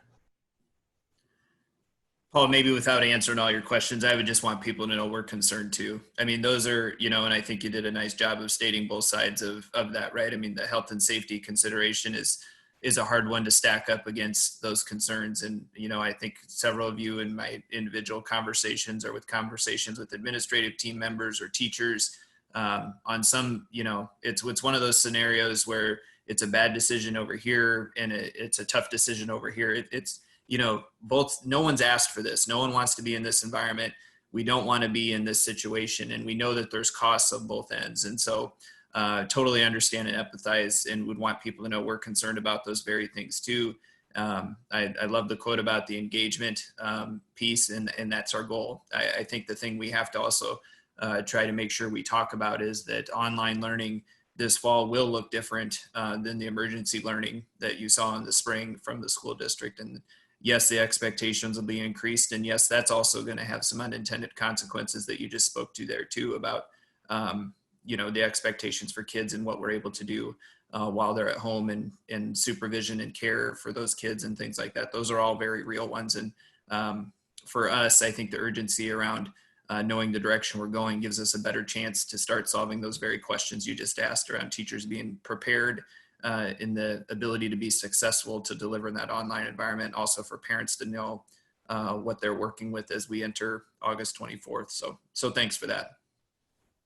Yeah, Paul, this is Brady. I'll just jump in. I appreciate that. I mean, we do have a responsibility that we embrace to engage our students, and we're ready. I mean, I think I can say for teachers, knowing how we're going to start and knowing what the progression is, knowing that continuum really helps. So we're very supportive of this recommendation as the Teachers Association, and understand that, you know, our August is going to look different than April. We're committed to that, and we're ready to get going. You know, I think if you give teachers time and training and teams and trust, they're going to do amazing things, and they're going to work with their administrators. And so I'm 100% with you, and I'll be right by your side as we get people going. Oh, this is Charlie. I just wanted to ask a question. First of all, Matt, as I understand it, the Health and Safety Committee has not been able to propose a robust testing, tracing, and quarantine program for any of the on-site options. Am I correct in that? Yeah, I'll let Kate speak a little bit to our ability to test and some of the information we learned since you guys posed that question last weekend. So Kate, are you okay taking that question? Yes, thank you. Good evening. We've been working on this quite a bit over the last 4 or 5 days, so I'm trying to recall where the conversation started and where they are at this time. I would say right now, we are working on a possibility of doing some testing. We have one of the pediatricians that's looking into whether or not there could be some type of partnership with the university in order to carry that out, but we're just in the beginning of those discussions. Okay, so I take it then that at this point we're not sure that if we had any kind of on-site work or on-site teaching going on at the 24th of August, I think, that we would have a testing program like testing programs have been recommended for starting school. Is that, am I fair? That is correct. Okay. That is correct, Charlie. Our hope is that we could get something in place when we are ready to go back to school. We don't have that plan of action at this time. Okay, thank you very much, Kate. Appreciate it. So I've had, as Sean and Paul and others have said, a lot of angst and discomfort in approaching this decision. I am frankly moved by the reality that bringing kids onto campus is going to result in some kids, some adults, some staff members developing COVID. And the health consequences to some of those folks will be substantial. We did have some conversations at the Black Voices Project meeting last night, that involved teachers in the district, and then also involved our concerns about not exasperating our student achievement problems with an entirely online experience. And frankly, I heard teachers say, as I think as Brady has already indicated, that they are preparing strenuously to develop an online learning program that will be somewhat successful for all students in the district. And the teachers and other people at the BVP meeting were also very clear that they are very much afraid of going into an on-site environment this fall because of the prevailing COVID experience in this county. So those are factors that I'm trying to keep in mind as I get ready to make a decision here. I would also like to say that I've read all of the email messages that we received on our district email service. And I really appreciate the fact that people have written to us, that they've been well measured in their tone and approach, and passionate in their concerns. And I very much appreciate that. I've also, and I especially appreciate that some people have said, they've changed their mind over the last 2 or 3 or 4 or 5 weeks. So to me, that's a weighing in my decision making here. Sean and Matt, this is Janet. I'm just going to jump in and just following on Charlie's last comment. I've actually changed my mind in the last few weeks, grappling with this conversation, listening and reading all the input from community members, watching the really careful way in which the district team has worked through the various options and plotted through and planned through all the different conditions and logistics and support for teachers and students, and the way in which ICEA and teachers have engaged to think about this problem, because, we want to be in school. We want our students to be engaged in person, in our buildings, with our activities. And so, and I was 3 weeks ago, even 2 weeks ago, was thinking a hybrid model, I think would have been possible. But, in really getting to the point of having to get to today and make a decision to give the district direction, the weight of health and safety, watching the community spread not tapering off in Johnson County and other parts of Iowa, being concerned about our ability to test and trace, as Charlie was just mentioning, understanding that the physical health and safety around COVID, while the benefits for students being in school, the benefits to teachers, some teachers actually being able to be physically present with their students, those are really important factors, that engagement piece that Paul mentioned.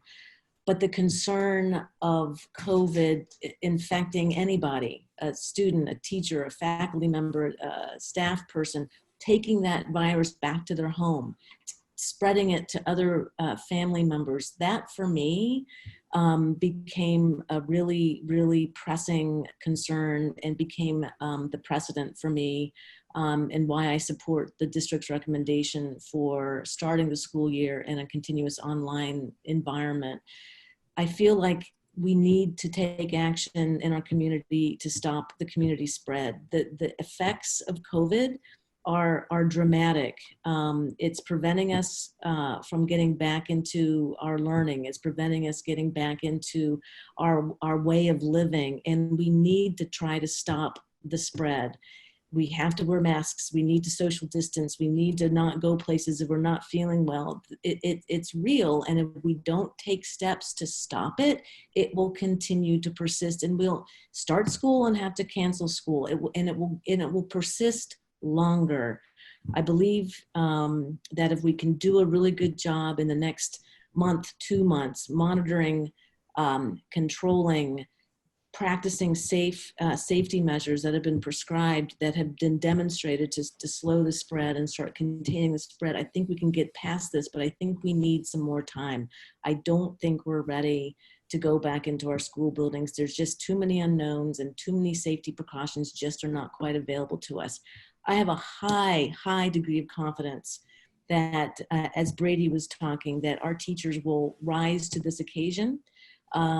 What happened in spring was a crisis. Flip the switch, go to online learning, not online education. We've learned a lot. There's been time to think through what online learning and education looks like for all of our students. I have a high degree of confidence that our teachers will take it to the ultimate next level between now and August 24th.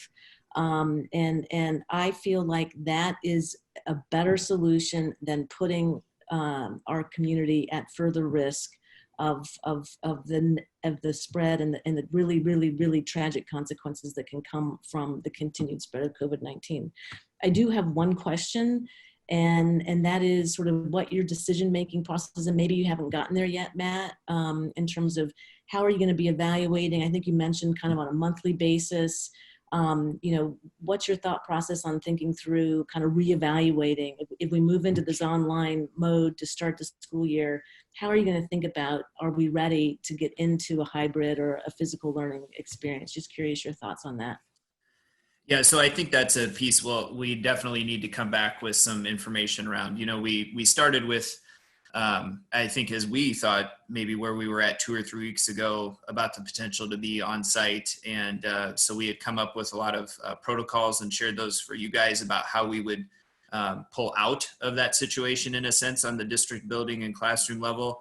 And I think now in this sense, we're going to need the same thing for how we would re-enter, and what are those key factors and those key metrics we would look at to enter into an on-site agreement. And so, you think about, some of the positive cases and the number of cases overall, the amount of days where we're trending down. I don't want to commit to any of those things. And we don't have any of those things on paper right now. I think a key piece of part of this decision as we work through this is our conversations with Johnson County Health Department and their work in those metrics, and probably lack of confidence they had on any metric we could look at right now to say it's a good idea to have kids and staff on site.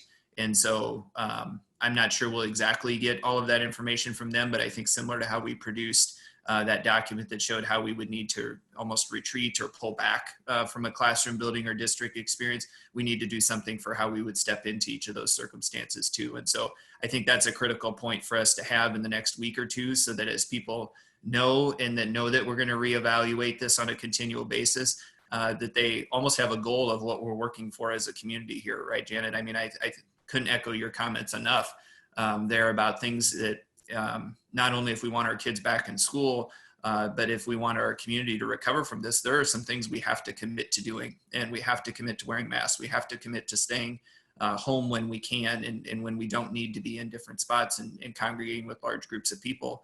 And so the consequences of this, like we said, are extremely disappointing. It breaks our hearts. It goes against everything we're good at and able to do.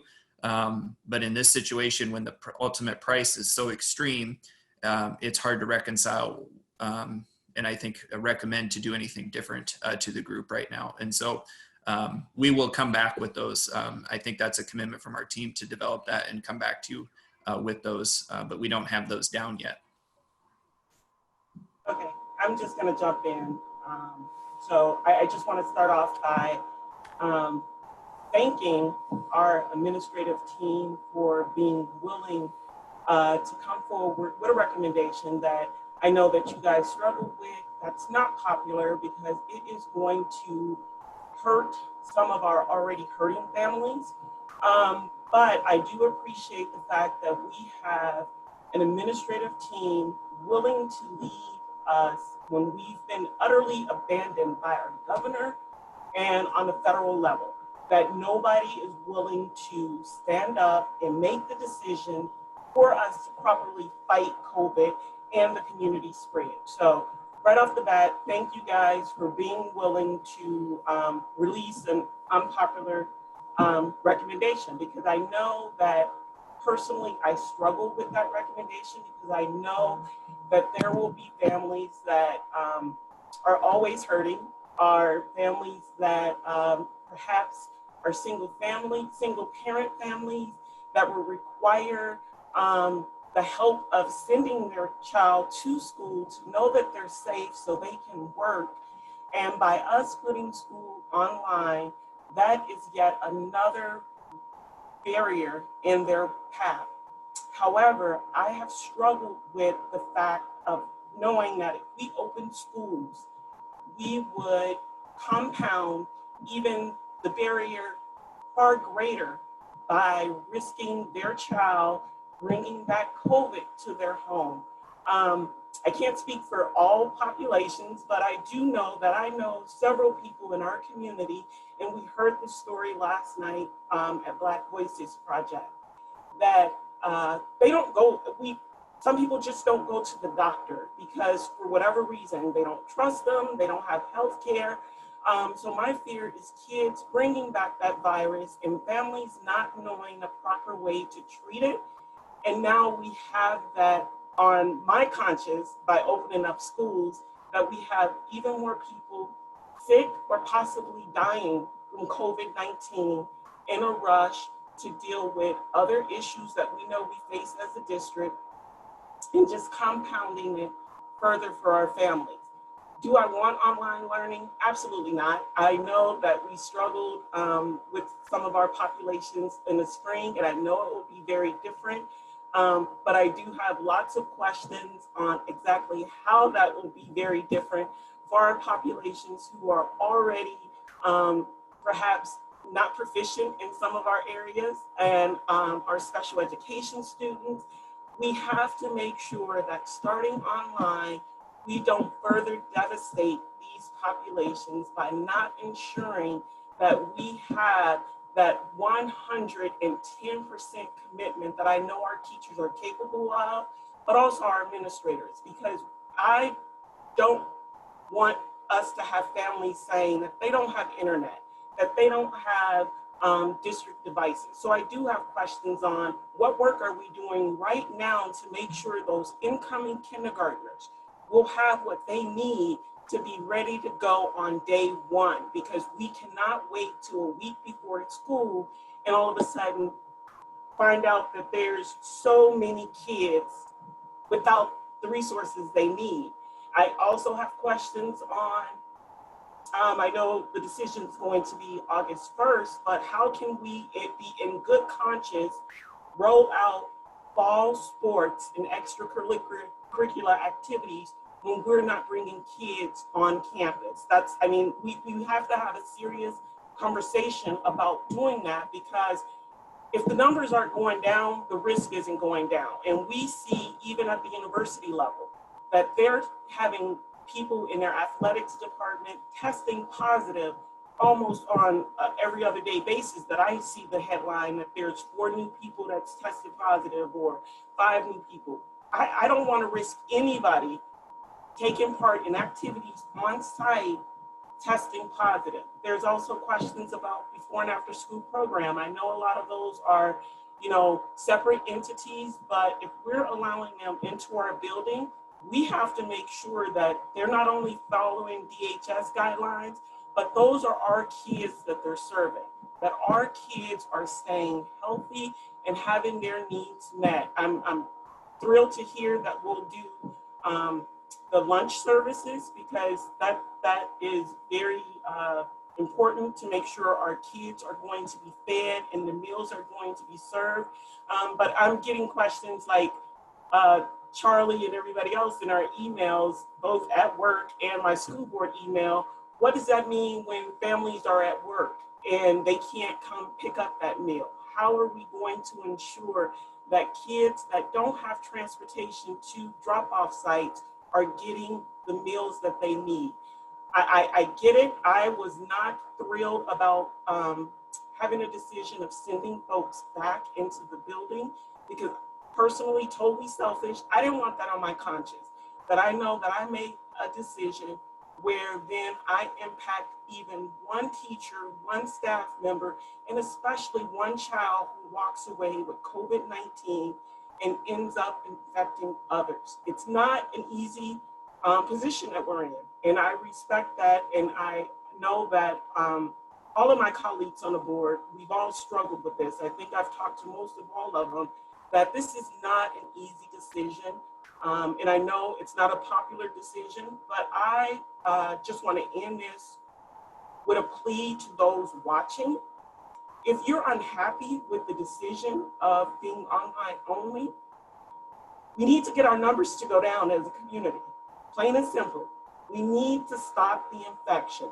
So we need people to wear masks when you're going out, maybe limit where you go, and encourage those that you know and care about to do the same. Because if we're not taking action as a community and looking out for each other to try and get us to the level that we can address one of these hybrid models, I don't want to see us for the whole fall online. So we need every single one of those 525 people watching to help us reduce the number of cases in our community so that we can get our kids back in the classroom.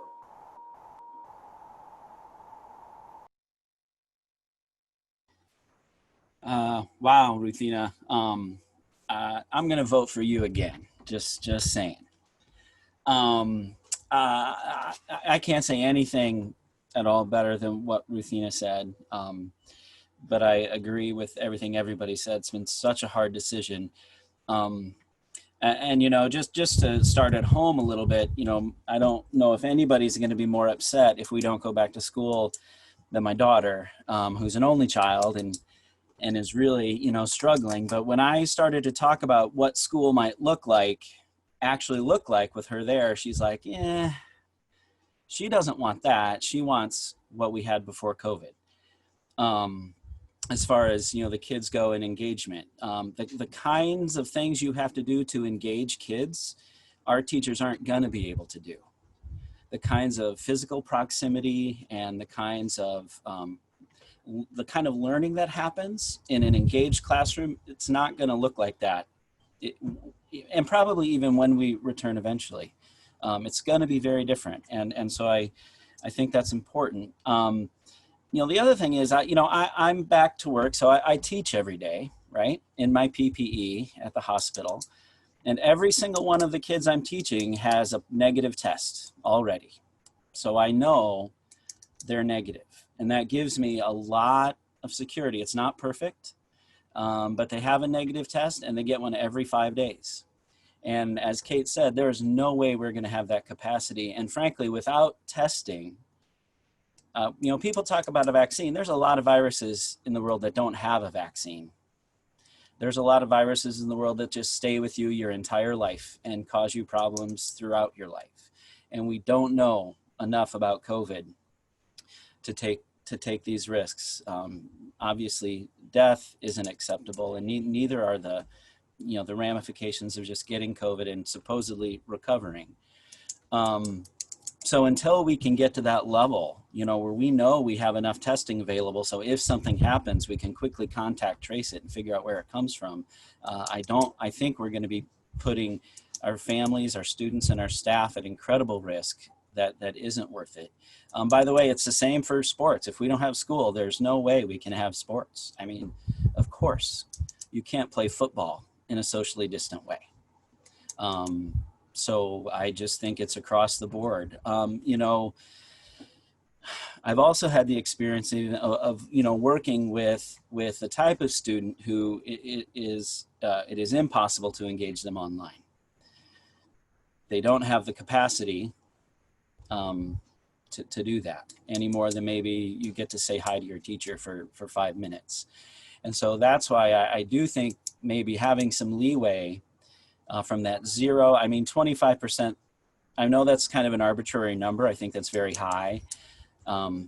but I'd like to imagine, however we decide to go back, that we can do that in a very measured way, and that we can try that with some of our neediest students first, that we can probably assure a higher degree of safety for a very small percentage of our students who have maybe some very significant academic or behavioral needs, language learning needs, that there might be a way in a very limited way to have staff who are comfortable to come in where we know there's been testing, where we know it's a good baseline.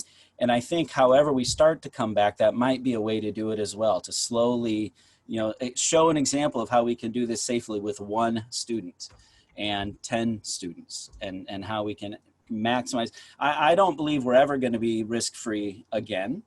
I think that some of our practices are going to change, but that right now, that risk is so unknown. The infection rates in Iowa and Johnson County are, around 19, 20% of the people who are tested. That's astronomical from what's considered safe. And the only reason our raw numbers aren't as big because our population is small, but our infection rates from the people who are tested are dangerous. And so like a lot of folks, I've changed my mind over the past couple of weeks. Absolutely. I thought the hybrid model would be the way to go, but the data on the ground and people's sentiment, that's all very real. And so I agree we need to start as slow as possible. And I do want to give flexibility. I think, one way, like with IEP teams, that those teams have the kind of the full range of things at their disposal, so they can decide what's best for that student. Which may include coming back maybe sooner than some of our other populations. But this might be an opportunity, to support some of our populations that need more support. And we might have an opportunity to give them more now as we transition at some point from an online only to whatever a new model is going to look like in the future. And again, also my thanks to everybody. I know how much the board, as far as we've had to go through with the emails, and I appreciate Lisa. She actually sourced all the articles she's been reading. I've been doing the same thing. Just it's a constantly reading about this and trying to get the latest information. And I know the admin's been, just working so much harder to make sure we can make this very difficult decision and also appreciate the leadership where it's been lacking at so many other levels. So I guess I'll go.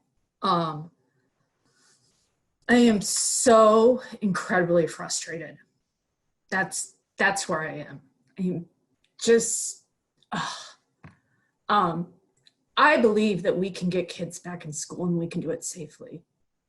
And I have come to that belief in the last week. And I think a lot of times, and it's funny that JP mentioned that I sourced it, because I wanted to point that out. I think the public says, "What? Have you read this? Have you considered that?" And I wanted to provide the public a list. It's non-exhaustive, but these are the documents that I'm looking at. These are the medical studies that I've reviewed. I do not believe that kids contract or spread COVID at the rate as adults do. And when I say kids, I mean children under 10. There are studies and medicine and science that support that, and those are cited in the board docs link. We can get our youngest children back in school. We can do it safely. We can protect our teachers. We can provide in-person education. But we can't do that in this county because of widespread leadership failures from our state and our federal government. And that's what's so frustrating about it, is we can do this, but our leaders have so abdicated all of their responsibilities that they have created an environment where we can't. Paul, everything you said about your concerns, I am like 100% on board with. And I share them, and I want to get back to school. If Kim Reynolds would come out and close bars and in-person dining. If we would have a state mandate for mask wearing in public, if we had increased testing capabilities, if we had a team of contract spread investigators working with public health, we could have our kids in school. Like, we can do this. It is not insurmountable. It is possible. But we have just, again, such a failure of leadership that I don't even feel like we have that much of a choice. I mean, I respect so much of the work the district has done, and Brady, I'm so appreciative. But this is where we're at. This is what we have to do. And it is terrifying to think of what's going to happen to some of our most vulnerable students. At the Black Voices Project meeting last night, someone voiced the concern that the opportunity gap is going to turn into an opportunity crater. And I think that is 100% accurate. I hope that this community hears me, that while there's failure on the part of our state and national leaders, I so believe that if we come together as a community and we start wearing masks and we go back into that stay-at-home model. We don't go shopping at the mall unless it's for an essential item. We don't eat in restaurants. We don't go to bars. If we take responsibility as a community and we can get our numbers down, then together we can get our kids back in school, which I think is so much more important than having a burger inside a restaurant. And so I hope that what the community takes away from this is that it has a dedicated team of administration and staff and teachers who want nothing more to get their students back in school. But because of the actions that we're taking as a community and because of our state and federal leadership, we can't do that. So we all need to come together and work harder, we the community members, to get this disease under control. Now, I have two questions. One's gonna probably be for Allison or Chase, and one will be for Matt. I've voiced this before. I'm considerably concerned with the politicalization of opening schools. And I think we saw this week that the Trump administration threatened to withhold money in order to force schools to open up. Last week, we had some discussions, Matt, about a superintendent meeting that you might attend and really how much flexibility and local control we were going to retain. And so my question to you is, have we gotten an update from the state? Do we have the ability to do what's best for our community? Or is the Department of Education gonna force us to open up? And then the question to Chase and Allison is about school lunch. Do we need to still have those waivers in place in order to operate the grab and go meal sites so that we can distribute food to all of the kids the way that we've been doing? And do you think that we face having those waivers pulled back in an effort to force us to reopen? So I'll take the bigger one first, Lisa, and thank you for your comments. I mean, I think you expressed a lot of the sentiment and deep feelings that many of us have around this issue, and just how hard it is, right? Just how in conflict it is with the things we value about the service you guys provide on a voluntary basis and what we've all committed to as a career and a passion of ours. And so thank you for articulating that so beautifully. As far as the flexibility component, we do believe that the emergency proclamation will continue to get extended and that the districts will continue to be allowed to operate in the return to learn models. When we submitted those set of assurances to the state on July 1st, we did say that we would have a remote continuous learning environment, that we would have a hybrid plan, and that we would have an on-site plan. And that in those existing emergency proclamations, we are allowed to operate in that capacity in any of those three plans that we feel like it's best fit to provide during that time. Of course, I don't think there's any certain promises that we would want to communicate, knowing kind of like you said, some of the politicization around this. But we do feel like all indications that we're receiving is we will continue to be allowed to operate in those return to learn plannings as long as that proclamation's in effect. And so we'll continue to monitor that. I think from what we heard from the director of the Iowa Department of Education is that she anticipates those proclamations continue to get extended as we transition to the fall. And so we do not have a high level concern that we won't be able to do that. So I'd start by just echoing what Matt said to Lisa and the other board members. I appreciate all of your comments this evening, and we're feeling the same way that you are. We want nothing more than to get students and staff back to school, but we want to do it safely and in a healthy manner. And so we appreciate your support of us and also your collaboration as we work on this together as a team. And Brady and ICA in that as well. Lisa, in terms of providing meals, I think it's important to start from the position that we're committed to providing meals to our students when we're in an offsite model. And I know that wasn't your question, but I want to start there because we're going to prioritize that over the funding piece. And you're right to bring up the waivers from the federal government. And right now, those waivers only go through the end of August. And so in order to receive reimbursements from the USDA at the level that we're currently receiving them, we would need the additional waivers to be extended into the fall, like they have been in the spring or the summer. It's been, as we've gotten further into the COVID pandemic, they've been coming out at a slower rate or have been projected into the future for shorter amounts of time. And so I don't know if or when we will get a waiver that extends that option beyond August, but we're not going to let that be a barrier to us providing meals to the students in our community. We will continue to operate the program like we have. We've already started looking at the budget of how we'll need to account for that if we don't get that waiver. But we're committed to providing that service as long as we are in that offsite model.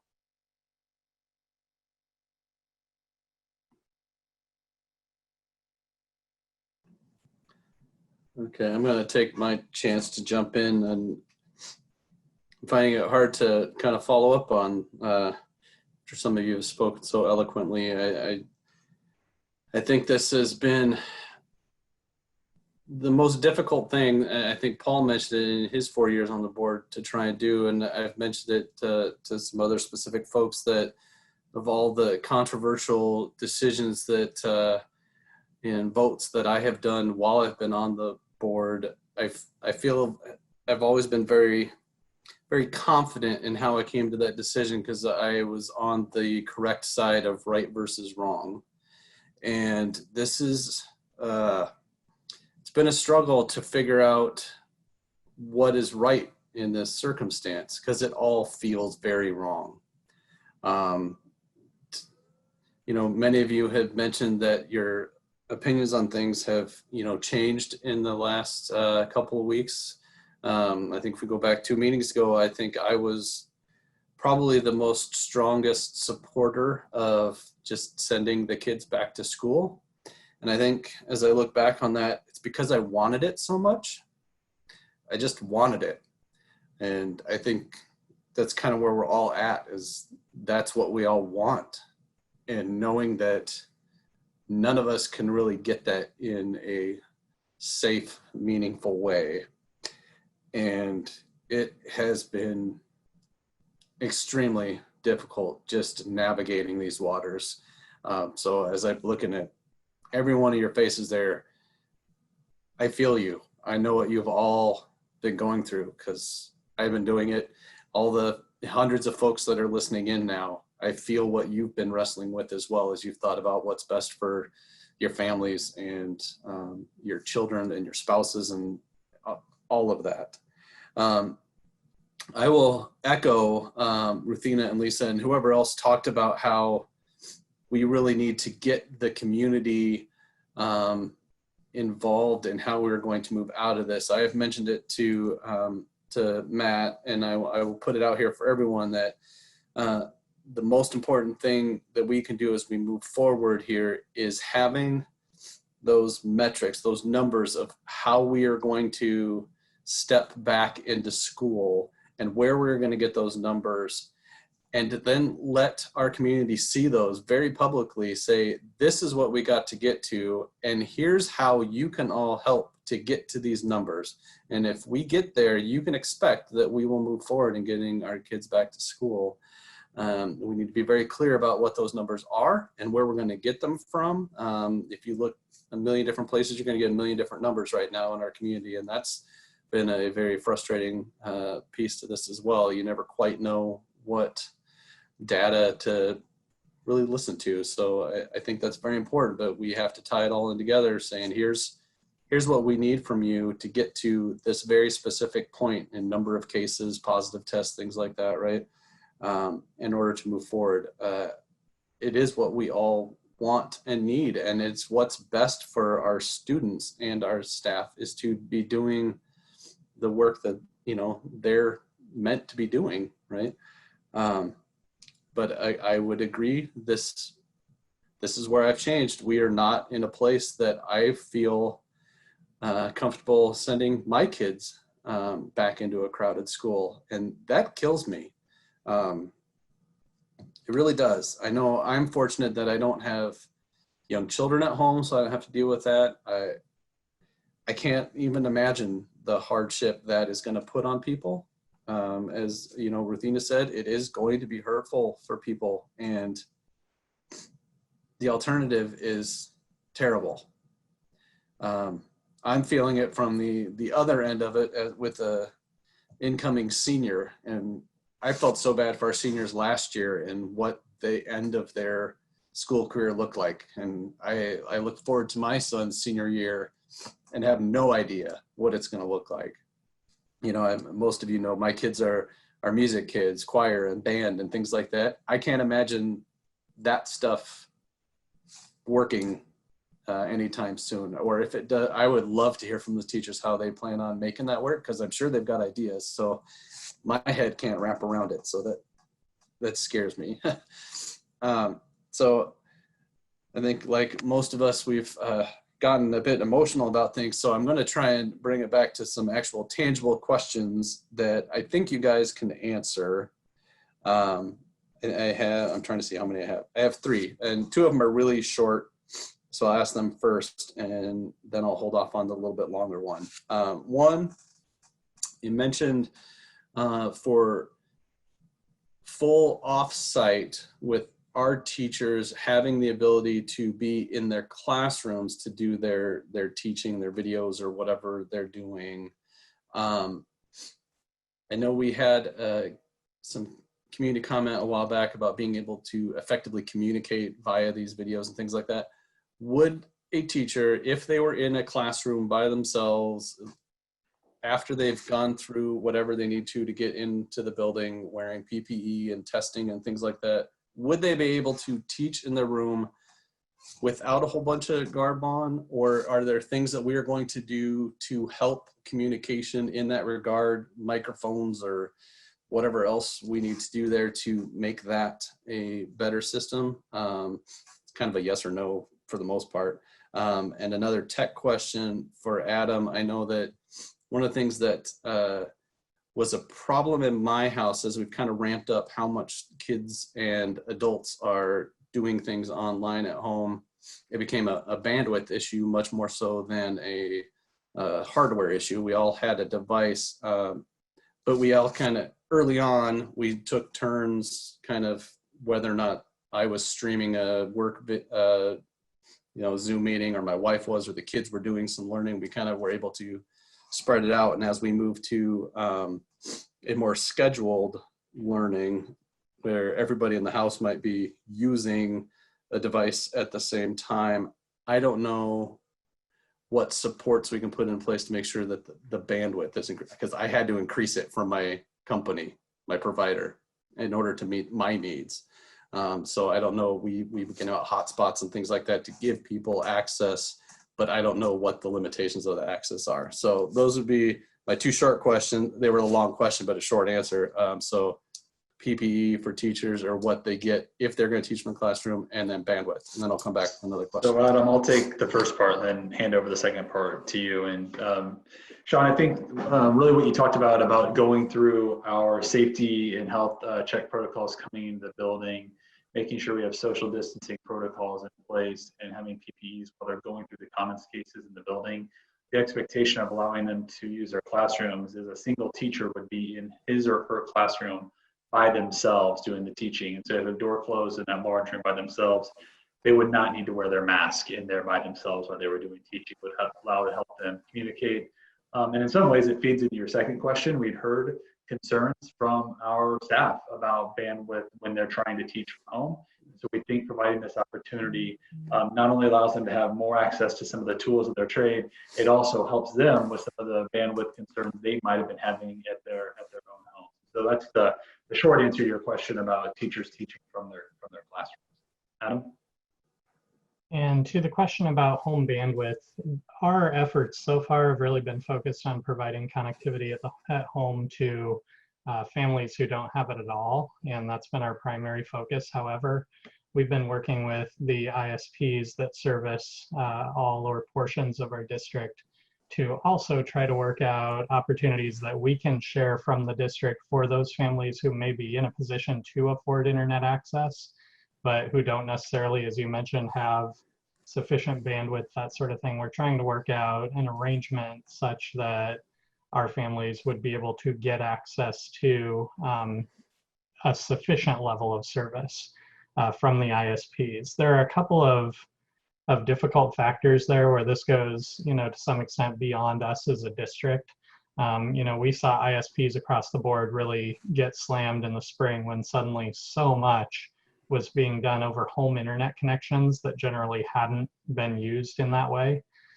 So we saw ISPs that struggled to keep up on the whole. And, from a district perspective, we can continue to try to provide access, but there's some limits to what we can do there.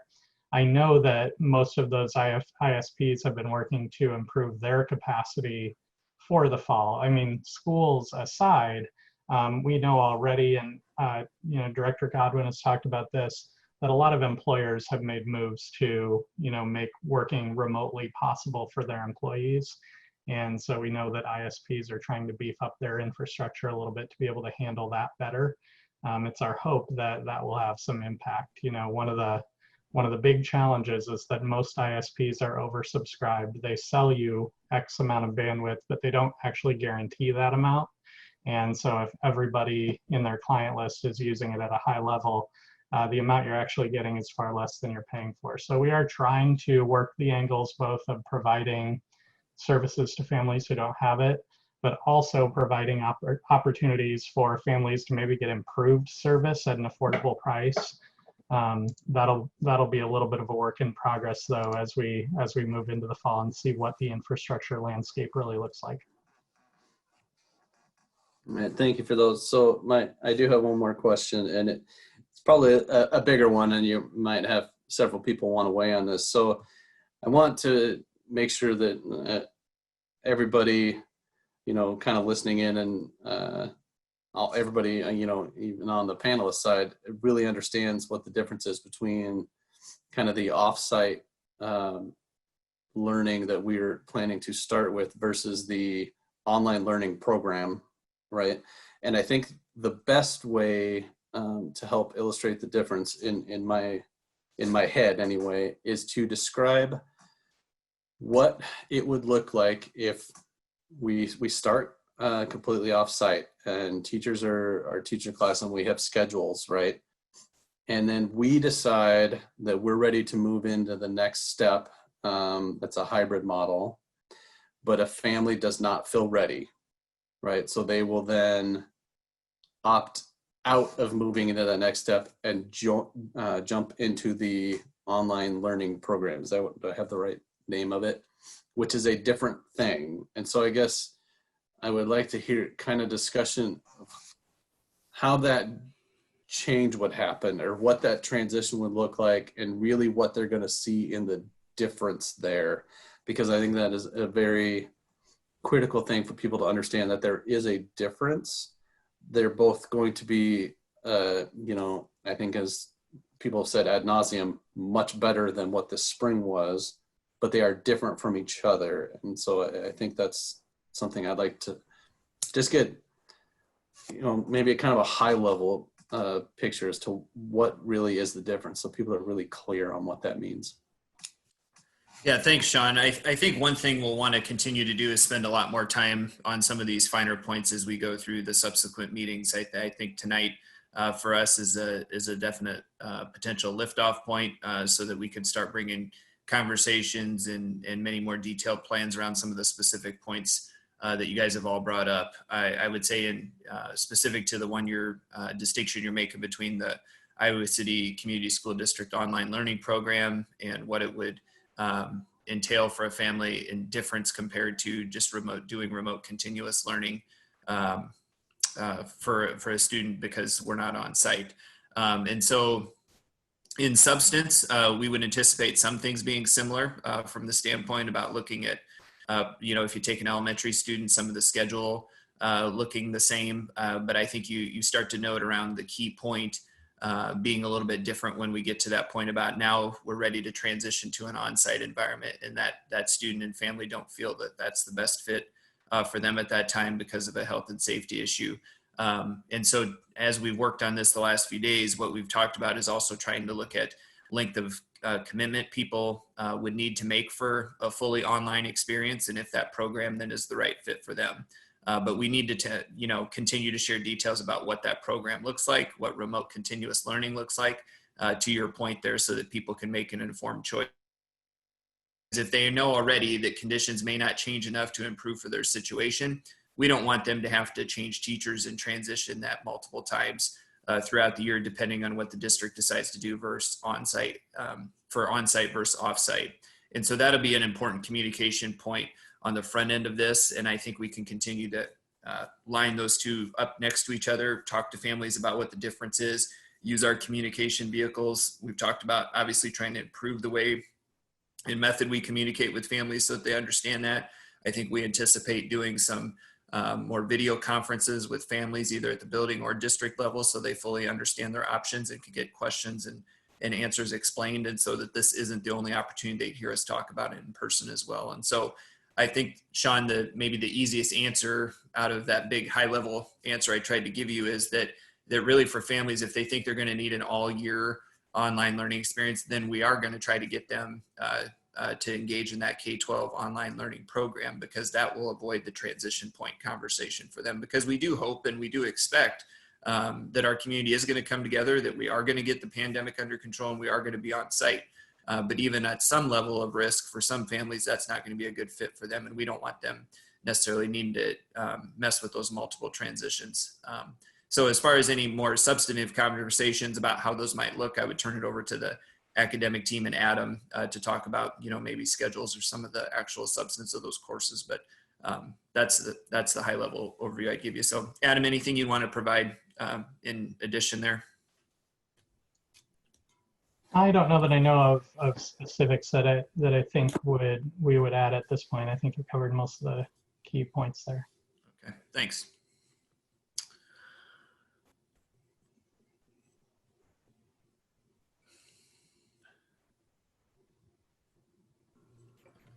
You know, I guess just one question I would have is what is the conversation around fall sports? So again, that's a key piece, right, that we need to come back with quickly, if not next week, the next 2 weeks surrounding that, because I think as many of you have thought out loud here about it, that it seems really hard to reconcile in our head about how we would do before and after school programming, how we would do co-curricular, extracurricular programming if we're not going to do students on site. And so I think we want to have a large conversation around activities and recommendations involving activities and the implications of doing that or not doing that.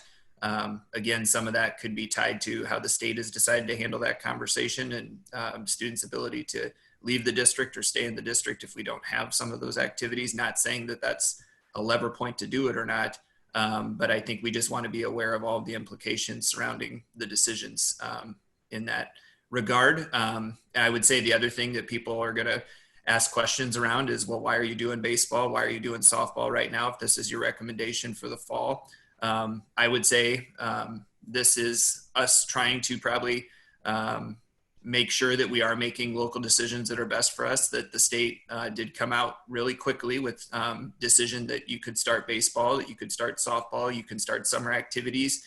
And I think what you're seeing now is a response with local communities saying, but is that right for us?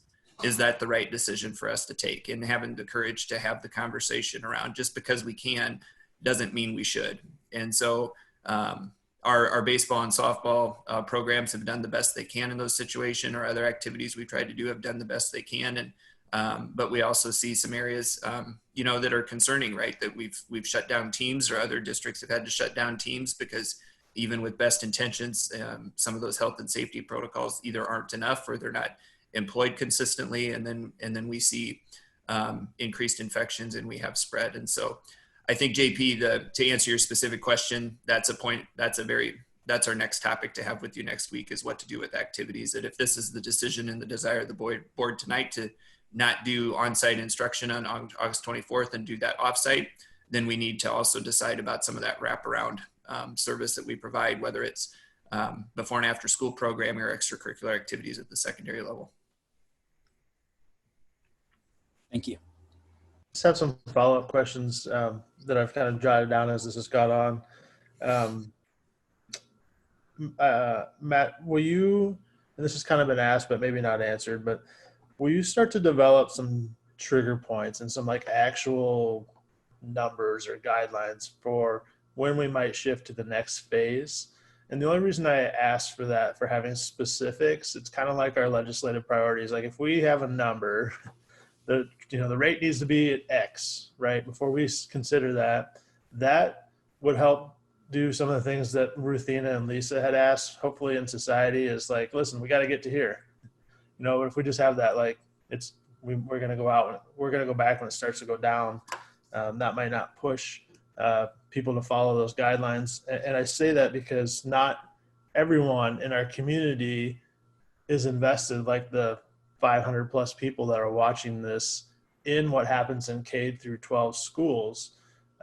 We have many community members that don't have kids, or we have 30,000 students that are coming back to the University of Iowa that probably don't care if Lemmy Elementary is going to school or not right now, because they have other priorities in their life and what they want to do as a 19, 20-year-old student. So will you have trigger points that are kind of built in so that we can have those real goals to kind of shoot for, I guess? That'd be one question. The other one is I really feel, I know this is kind of moving towards an online start, and JP kind of brought this up a little bit, but I think we got to be flexible in saying that every kid's going to be online. Like, can there be options like you've mentioned that have been brought up, having the younger kids that are especially new to school coming in 3-4 at a time, maybe to meet with a kindergarten teacher to get them online and going, having that meetings right away to kind of set expectations and what standards would look like. I am concerned, like JP said, that there are kids that online is just, it's not going to work. So that really bothers me, like I mentioned before. Also, one other thing was, and I kind of brought it up, was training with teachers. I think we're going to need to make, like, if we're making this decision now, we need to start looking at training for parents on how to help their students succeed at home. And this may be something that we need to look at as the school year is going and we're doing this, is that we have an evening session once a week or something for parents to be able to interact. It may not be with the homeroom teacher. It may be with a district teacher that's, let's say, in charge of all first graders. In the first grade, parents can kind of, meet with them to see how they can help their child at home succeed in this environment. So those are kind of some things that I was just thinking about throwing out there. And I do agree, Matt, just on a side note, our baseball and softball programs have done a good job in our area, I believe, in helping to make sure that they're doing things safely. I was able to volunteer work, some ticket taking, and things like that. And the kids were not the ones that we had to worry about at the games. It was the parents and the community members. So again, I think the teams have done a good job in doing what they have at least in our district. Yeah, so there's a lot of components in there, Paul. I think the one that's resonating with me right now, I actually forgot the first thing you said. I think maybe that was the quickest answer, or one that could be answered the quickest. But the second one about, what does that transition or education for parents look like? Or do we, still consider some element of students on site? I think those are all conversations we can actually dig into and start to have and determine what it looks like. I think we do plan to provide some training experiences for parents. We know that was an ask. We know that we need to deliver on that, whether that comes from the district or building level. We know there's ways we can engage parents to help them be more successful in this environment. They're asking for it. And I would think it would be irresponsible as a district for us not to do that when we have parents coming to us and asking for that. We talk about participation rates at parent-teacher conferences sometimes not being as high as we want, or other things where they don't come into the school. Well, here they're asking for something, so we need to give that to them. And I think, we're well positioned to be able to do that and be able to provide some of that PD. For staff, yes, we can start on that. We've kind of talked through that a couple times this summer. Thanks for the comments about, the activities portion there, about how they've tried to handle that and navigate the way through that. What was the very first thing you brought up, though? I kind of lost that when you said, when you started me going.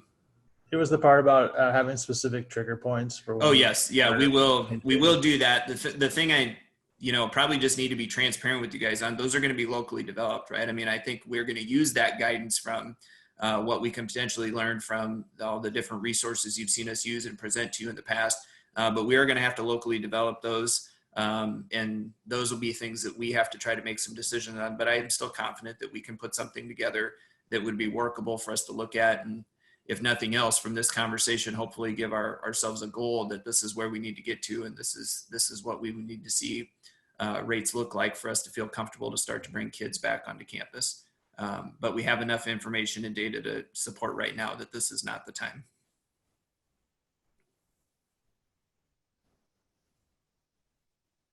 So I think for us, we'd be happy to answer questions, but obviously with where we placed it on the agenda tonight, it's an action item. And so I think, kind of back to you, Sean, about where you want to go next. But if there's more questions, we'd be happy to continue to answer those too. Sean, I do have one quick question. If I could ask that back to the class size part of the presentation. Do we envision when we're in the offsite model that the elementary kids will be with the teacher that they would stay with if we transition into the on-person? It was just a little unclear, and maybe Amy, this is for you, but with how the slide reads, we wouldn't see different teachers teaching off-site and then a new teacher that they would meet and get acquainted with for on-site learning, would we? No, here's what I want to just point out to everyone is the ability to move through that potential PK4 model and where that kind of decision point rests. And so when we started talking last week about the idea that we would potentially be ramping up through models, it really caused us to think a little bit about class sizes again, right?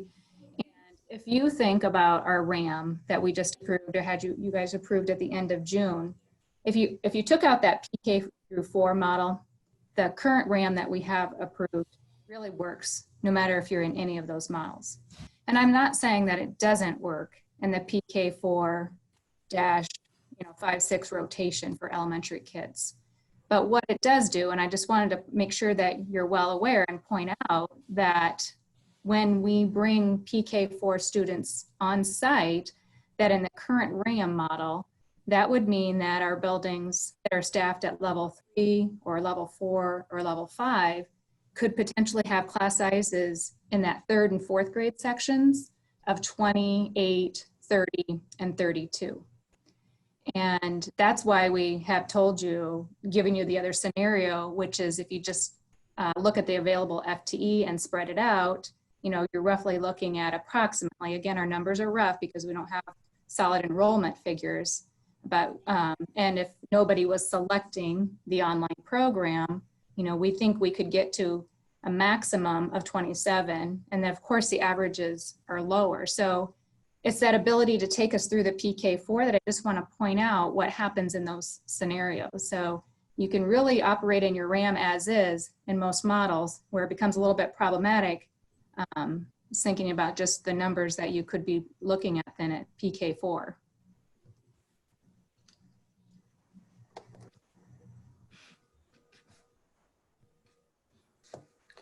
All right, so it is here under an action item, and I think specifically, right, as Matt has mentioned, we're going to come back with a lot more detail on everything. But I think even in conversations with Brady, I think from a staffing point of view, it was really important to figure out, as a broad stroke from our board, is where we were going to start, or where we anticipate starting this fall, so that all of that work that we have illustrated that needs to be done can really be done in earnest. I know it's been being worked on this whole time, but working out those fine details, I think, was predicated on us giving the okay on the starting point. And so at this point, I think we do need to take some board action. The administrative team has recommended that we begin with an online learning. And so I would entertain a motion to that effect, if someone feels comfortable doing so. I don't move either. that we direct the superintendent to adopt the online learning model. Second. Is there any other conversation people want to have before we take the vote? I would like to say a couple things. I'm going to vote in favor of this. I don't feel super confident in my vote being the right thing for all students, which is where I'm going to struggle. It's the right thing to do safety-wise and health-wise, but I'm just going to reiterate my concerns again, that I don't feel comfortable saying that online is going to be the best thing for all students to learn in.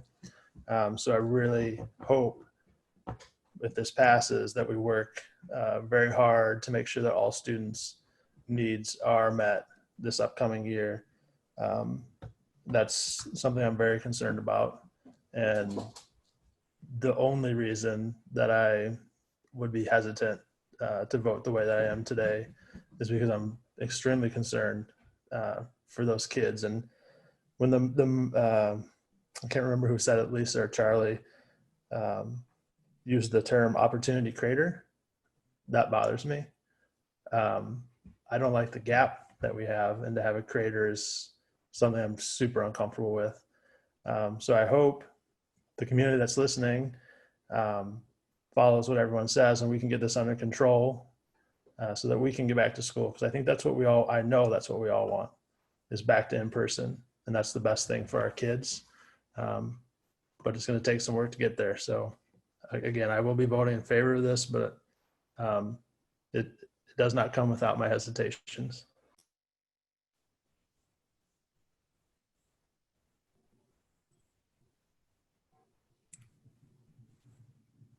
Any further comments from board members?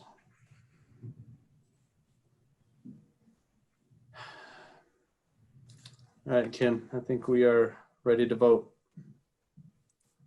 Online voting is open.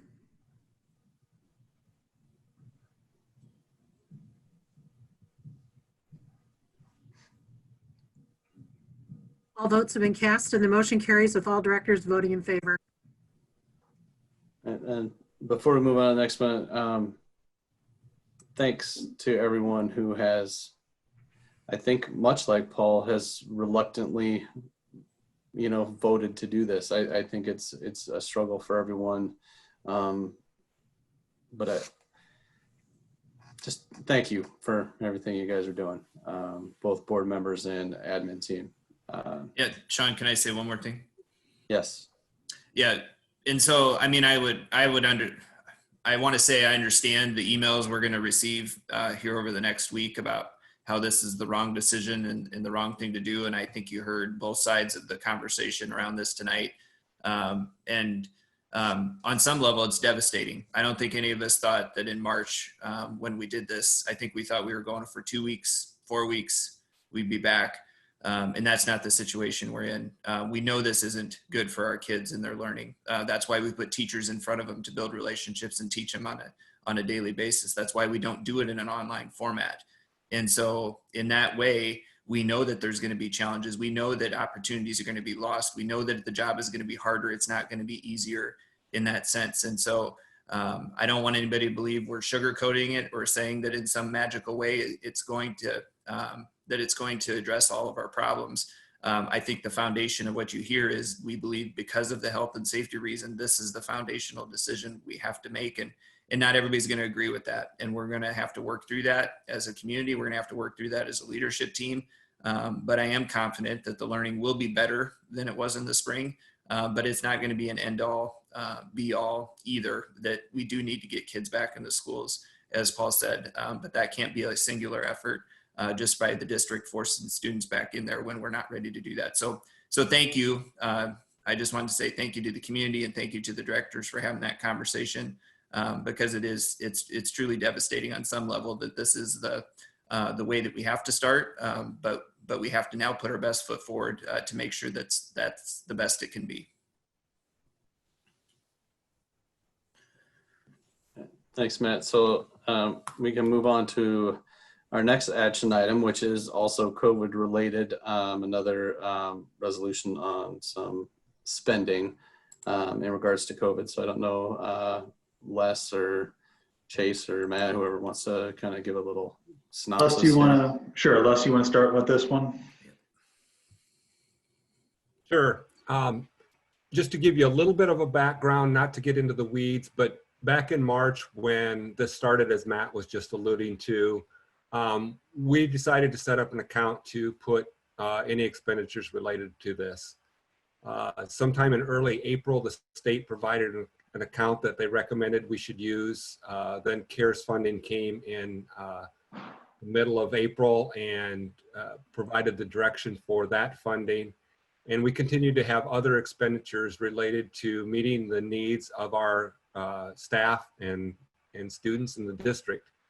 And so as I looked at that, and both from the CARES funding and from what we may be able to recover from FEMA, I identified with Matt and Amy and Chase that we needed to address this from a budgetary perspective into this next fiscal year. The numbers that you have in front of us in that resolution of $500,000, I'll be honest with you, a lot of that is a little bit of guesswork at this point in time because we're in such an uncertain situation. We have tried to address those costs as they come available and actually plug in actual numbers as they come. So most of what you see in the CARES section of the attachment are actual numbers from either a purchase order that's went through or an order that's been placed at this point. For example, the one-on-one Chromebooks that Adam put through a couple weeks back. That's the actual order amount on that number. So, but the amount for the $500,000 of budgetary expenditures in for the 2021 is a recognition of the needs that are going to be need to be met by the district from a safety and security perspective in this coming year. Are they enough? Time will tell. But I think the point is to recognize the importance of the efforts that we're putting forth for our community. You know, whether that be the face shields, as Chase alluded to earlier, we've got a large number ordered. If we're not in the classrooms, that supply lasts much longer. And so it depends upon, you know, as other conversations have went, when we're able to transition as to how some of these things do. Some of the cleaning supplies that are needed, once we have our buildings clean and they can stay clean, we don't have to continue to purchase those type of things. So again, it's to recognize the safety and security. We'll use our cash reserves, our general fund to support this. We'll also use the CARES funding to the fullest potential, and we will try to maximize any amounts that are available from FEMA claims. At this point, those are the only other financial resources that we have been made aware of. So, entertain any other questions board members may have regarding the resolution. Any questions from the board members?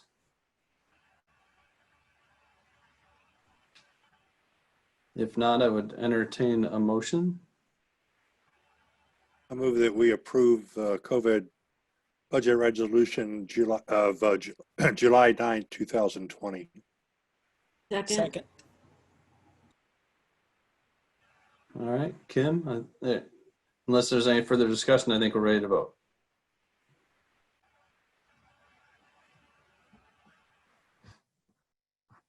Online voting is open.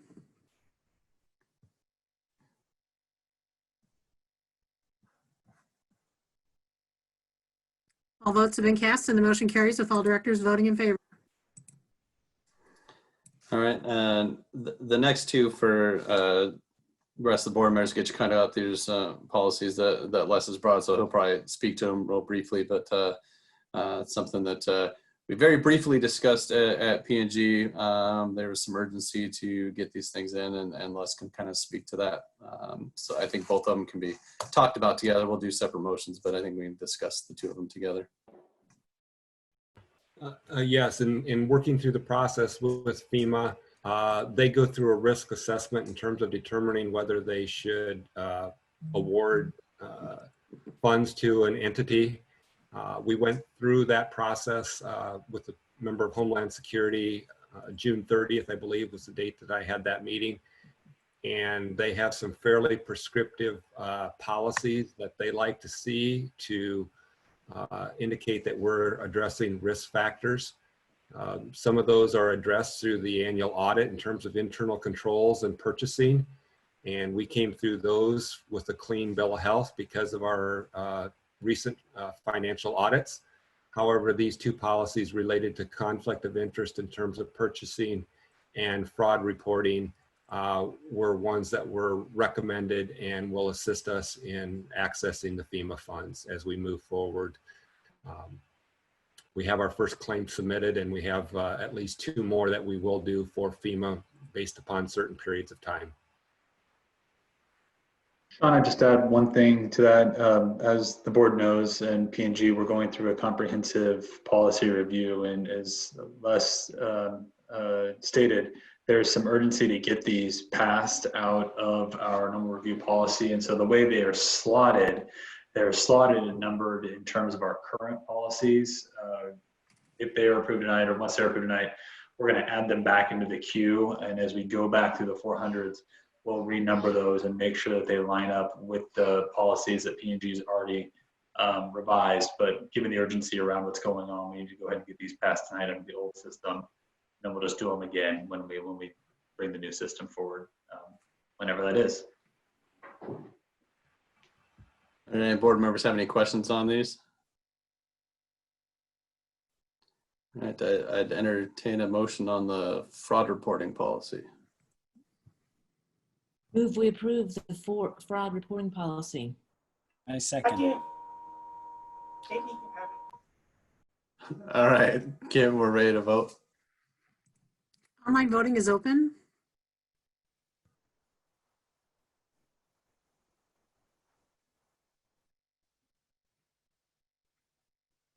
All votes have been cast and the motion carries with all directors voting in favor.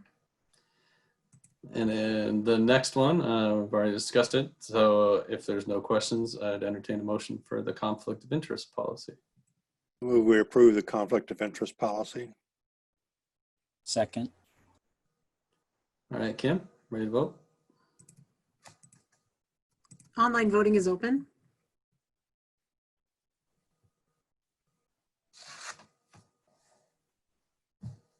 All votes have been cast and the motion carries with all directors voting in favor. All right, so the next thing on there is director liaison report. I know it's Charlie, you have a huge list there, but it's hard to kind of get out there and, do our due diligence as board members when can't really get out there. So I don't know if anybody wants to speak to any of the things that they've done or any of the conversations that they've had during this crazy time. Thanks, Sean. But the leader this time is clearly Lisa, who's not only been places, she's done research and she's reported her results.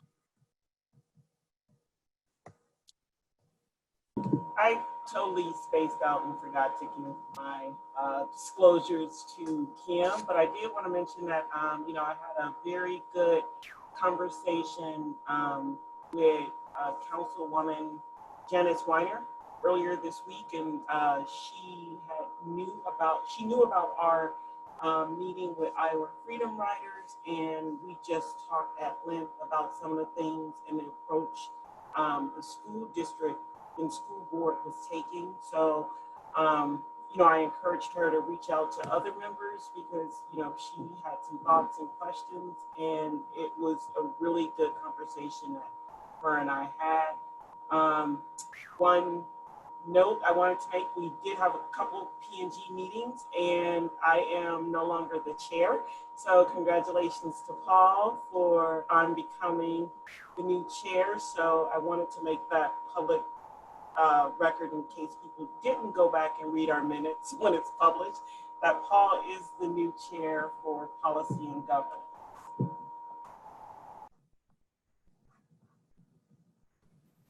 I just wanted to add in, I don't have anything on there as well. It's not that I didn't do anything. We did that, like Ruthina said, had policy and governance.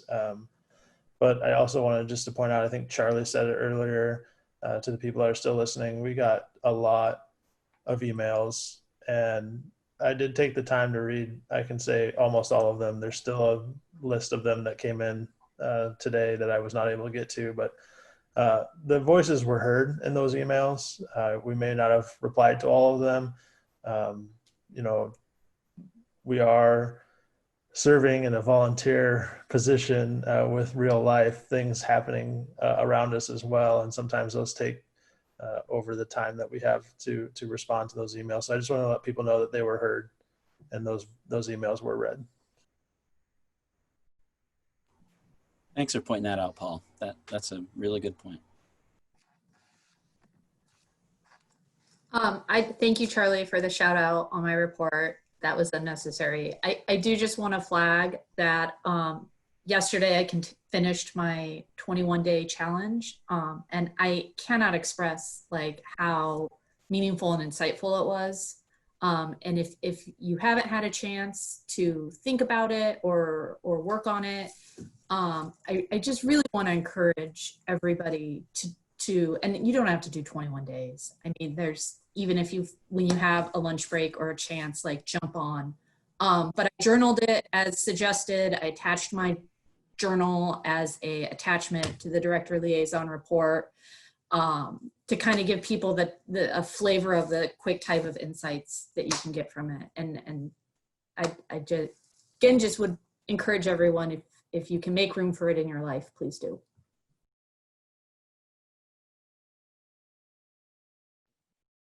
Thanks for that, Lisa. That's an important work that we can all do. I think it behooves all of us to do the work to educate ourselves on, everything we can. So I appreciate the work that you've done there.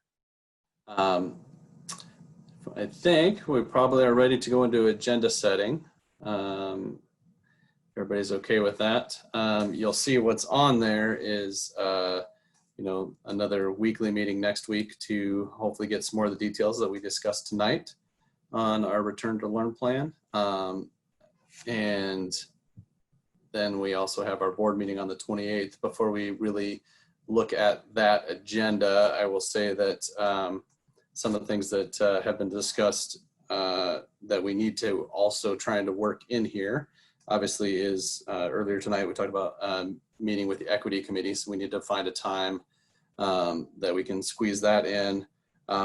We also need to, and probably sooner than later, you'll see another doodle poll come out, trying to find a time when we can do another board retreat where we can really look at our goals for the coming year as we are approaching a new school year.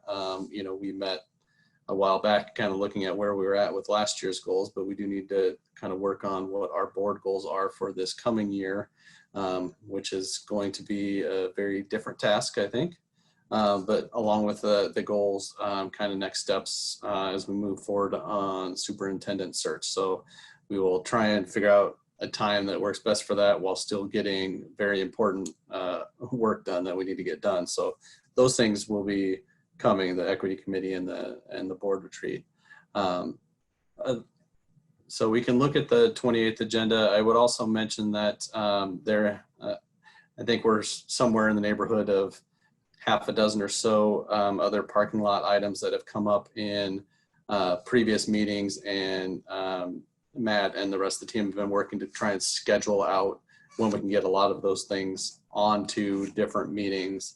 I think we're all very acutely aware of very pressing matters that we've been dealing with over the last, couple months. So we're trying to make sure that we're still doing some of those other things that board members have brought up. So to that end, if we look at on the 28th, the meeting is fairly simple there.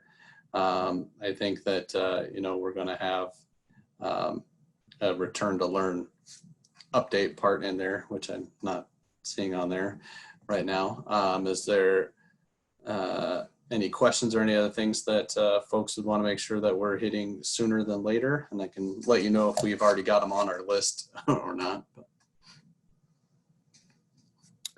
Sean, I assume you have the Lucas investigation report on your list too. Is that right? Yes, I believe that's on our list. We have a list of things that we're trying to schedule out. I know that we should be getting our kind of next draft to look at as a board shortly. So when we put the public part out of it, might be out a little bit, but I think we're getting close to what the next step the board will be taking with that. Okay. I was just going to say, I think we're in a holding pattern until we hear back from Attorney Holland, Charlie, but that is on our list, and definitely aware of that one, that we need to move on that quickly. So we're just waiting to hear back from him. Okay, thank you. Sorry, Sean, you may have said it, but I'll be honest, my mind's kind of still thinking about what we decided earlier, so I may have missed it. Did you say on the 28th that anything about legislative priorities? I did not. Thanks for that reminder, because we already discussed that we were going to do that. So yes, we should make sure that gets on there. Thanks, Paul. I don't know if it has to be on the 28th, but an update on where we're at with solar. And then I guess at some point I'd really like to meet our care assessment coordinator.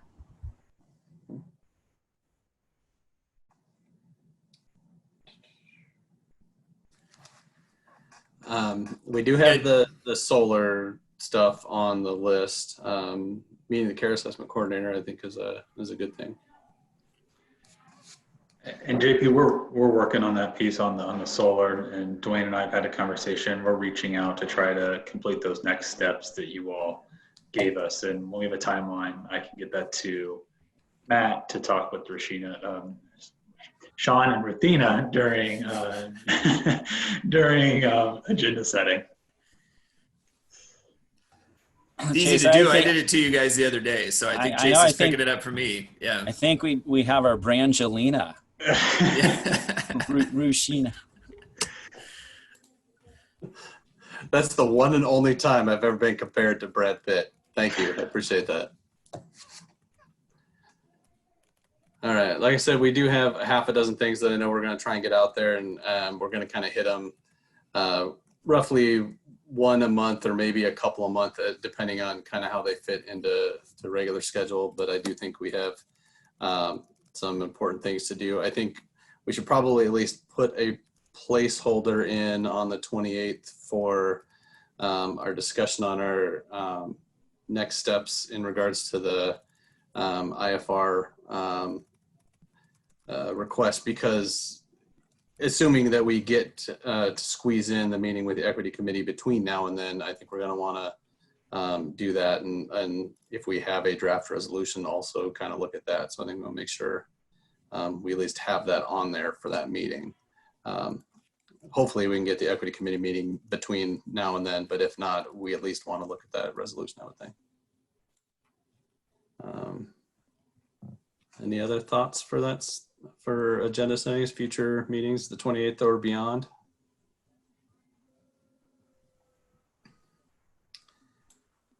All right, if not, I would entertain a motion to adjourn.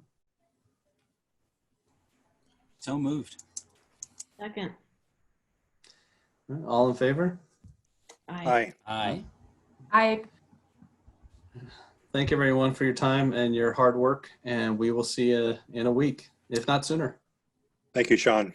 Sean, take Thank care, you. everybody. Take care. Stay safe, Yeah. everybody. Bye.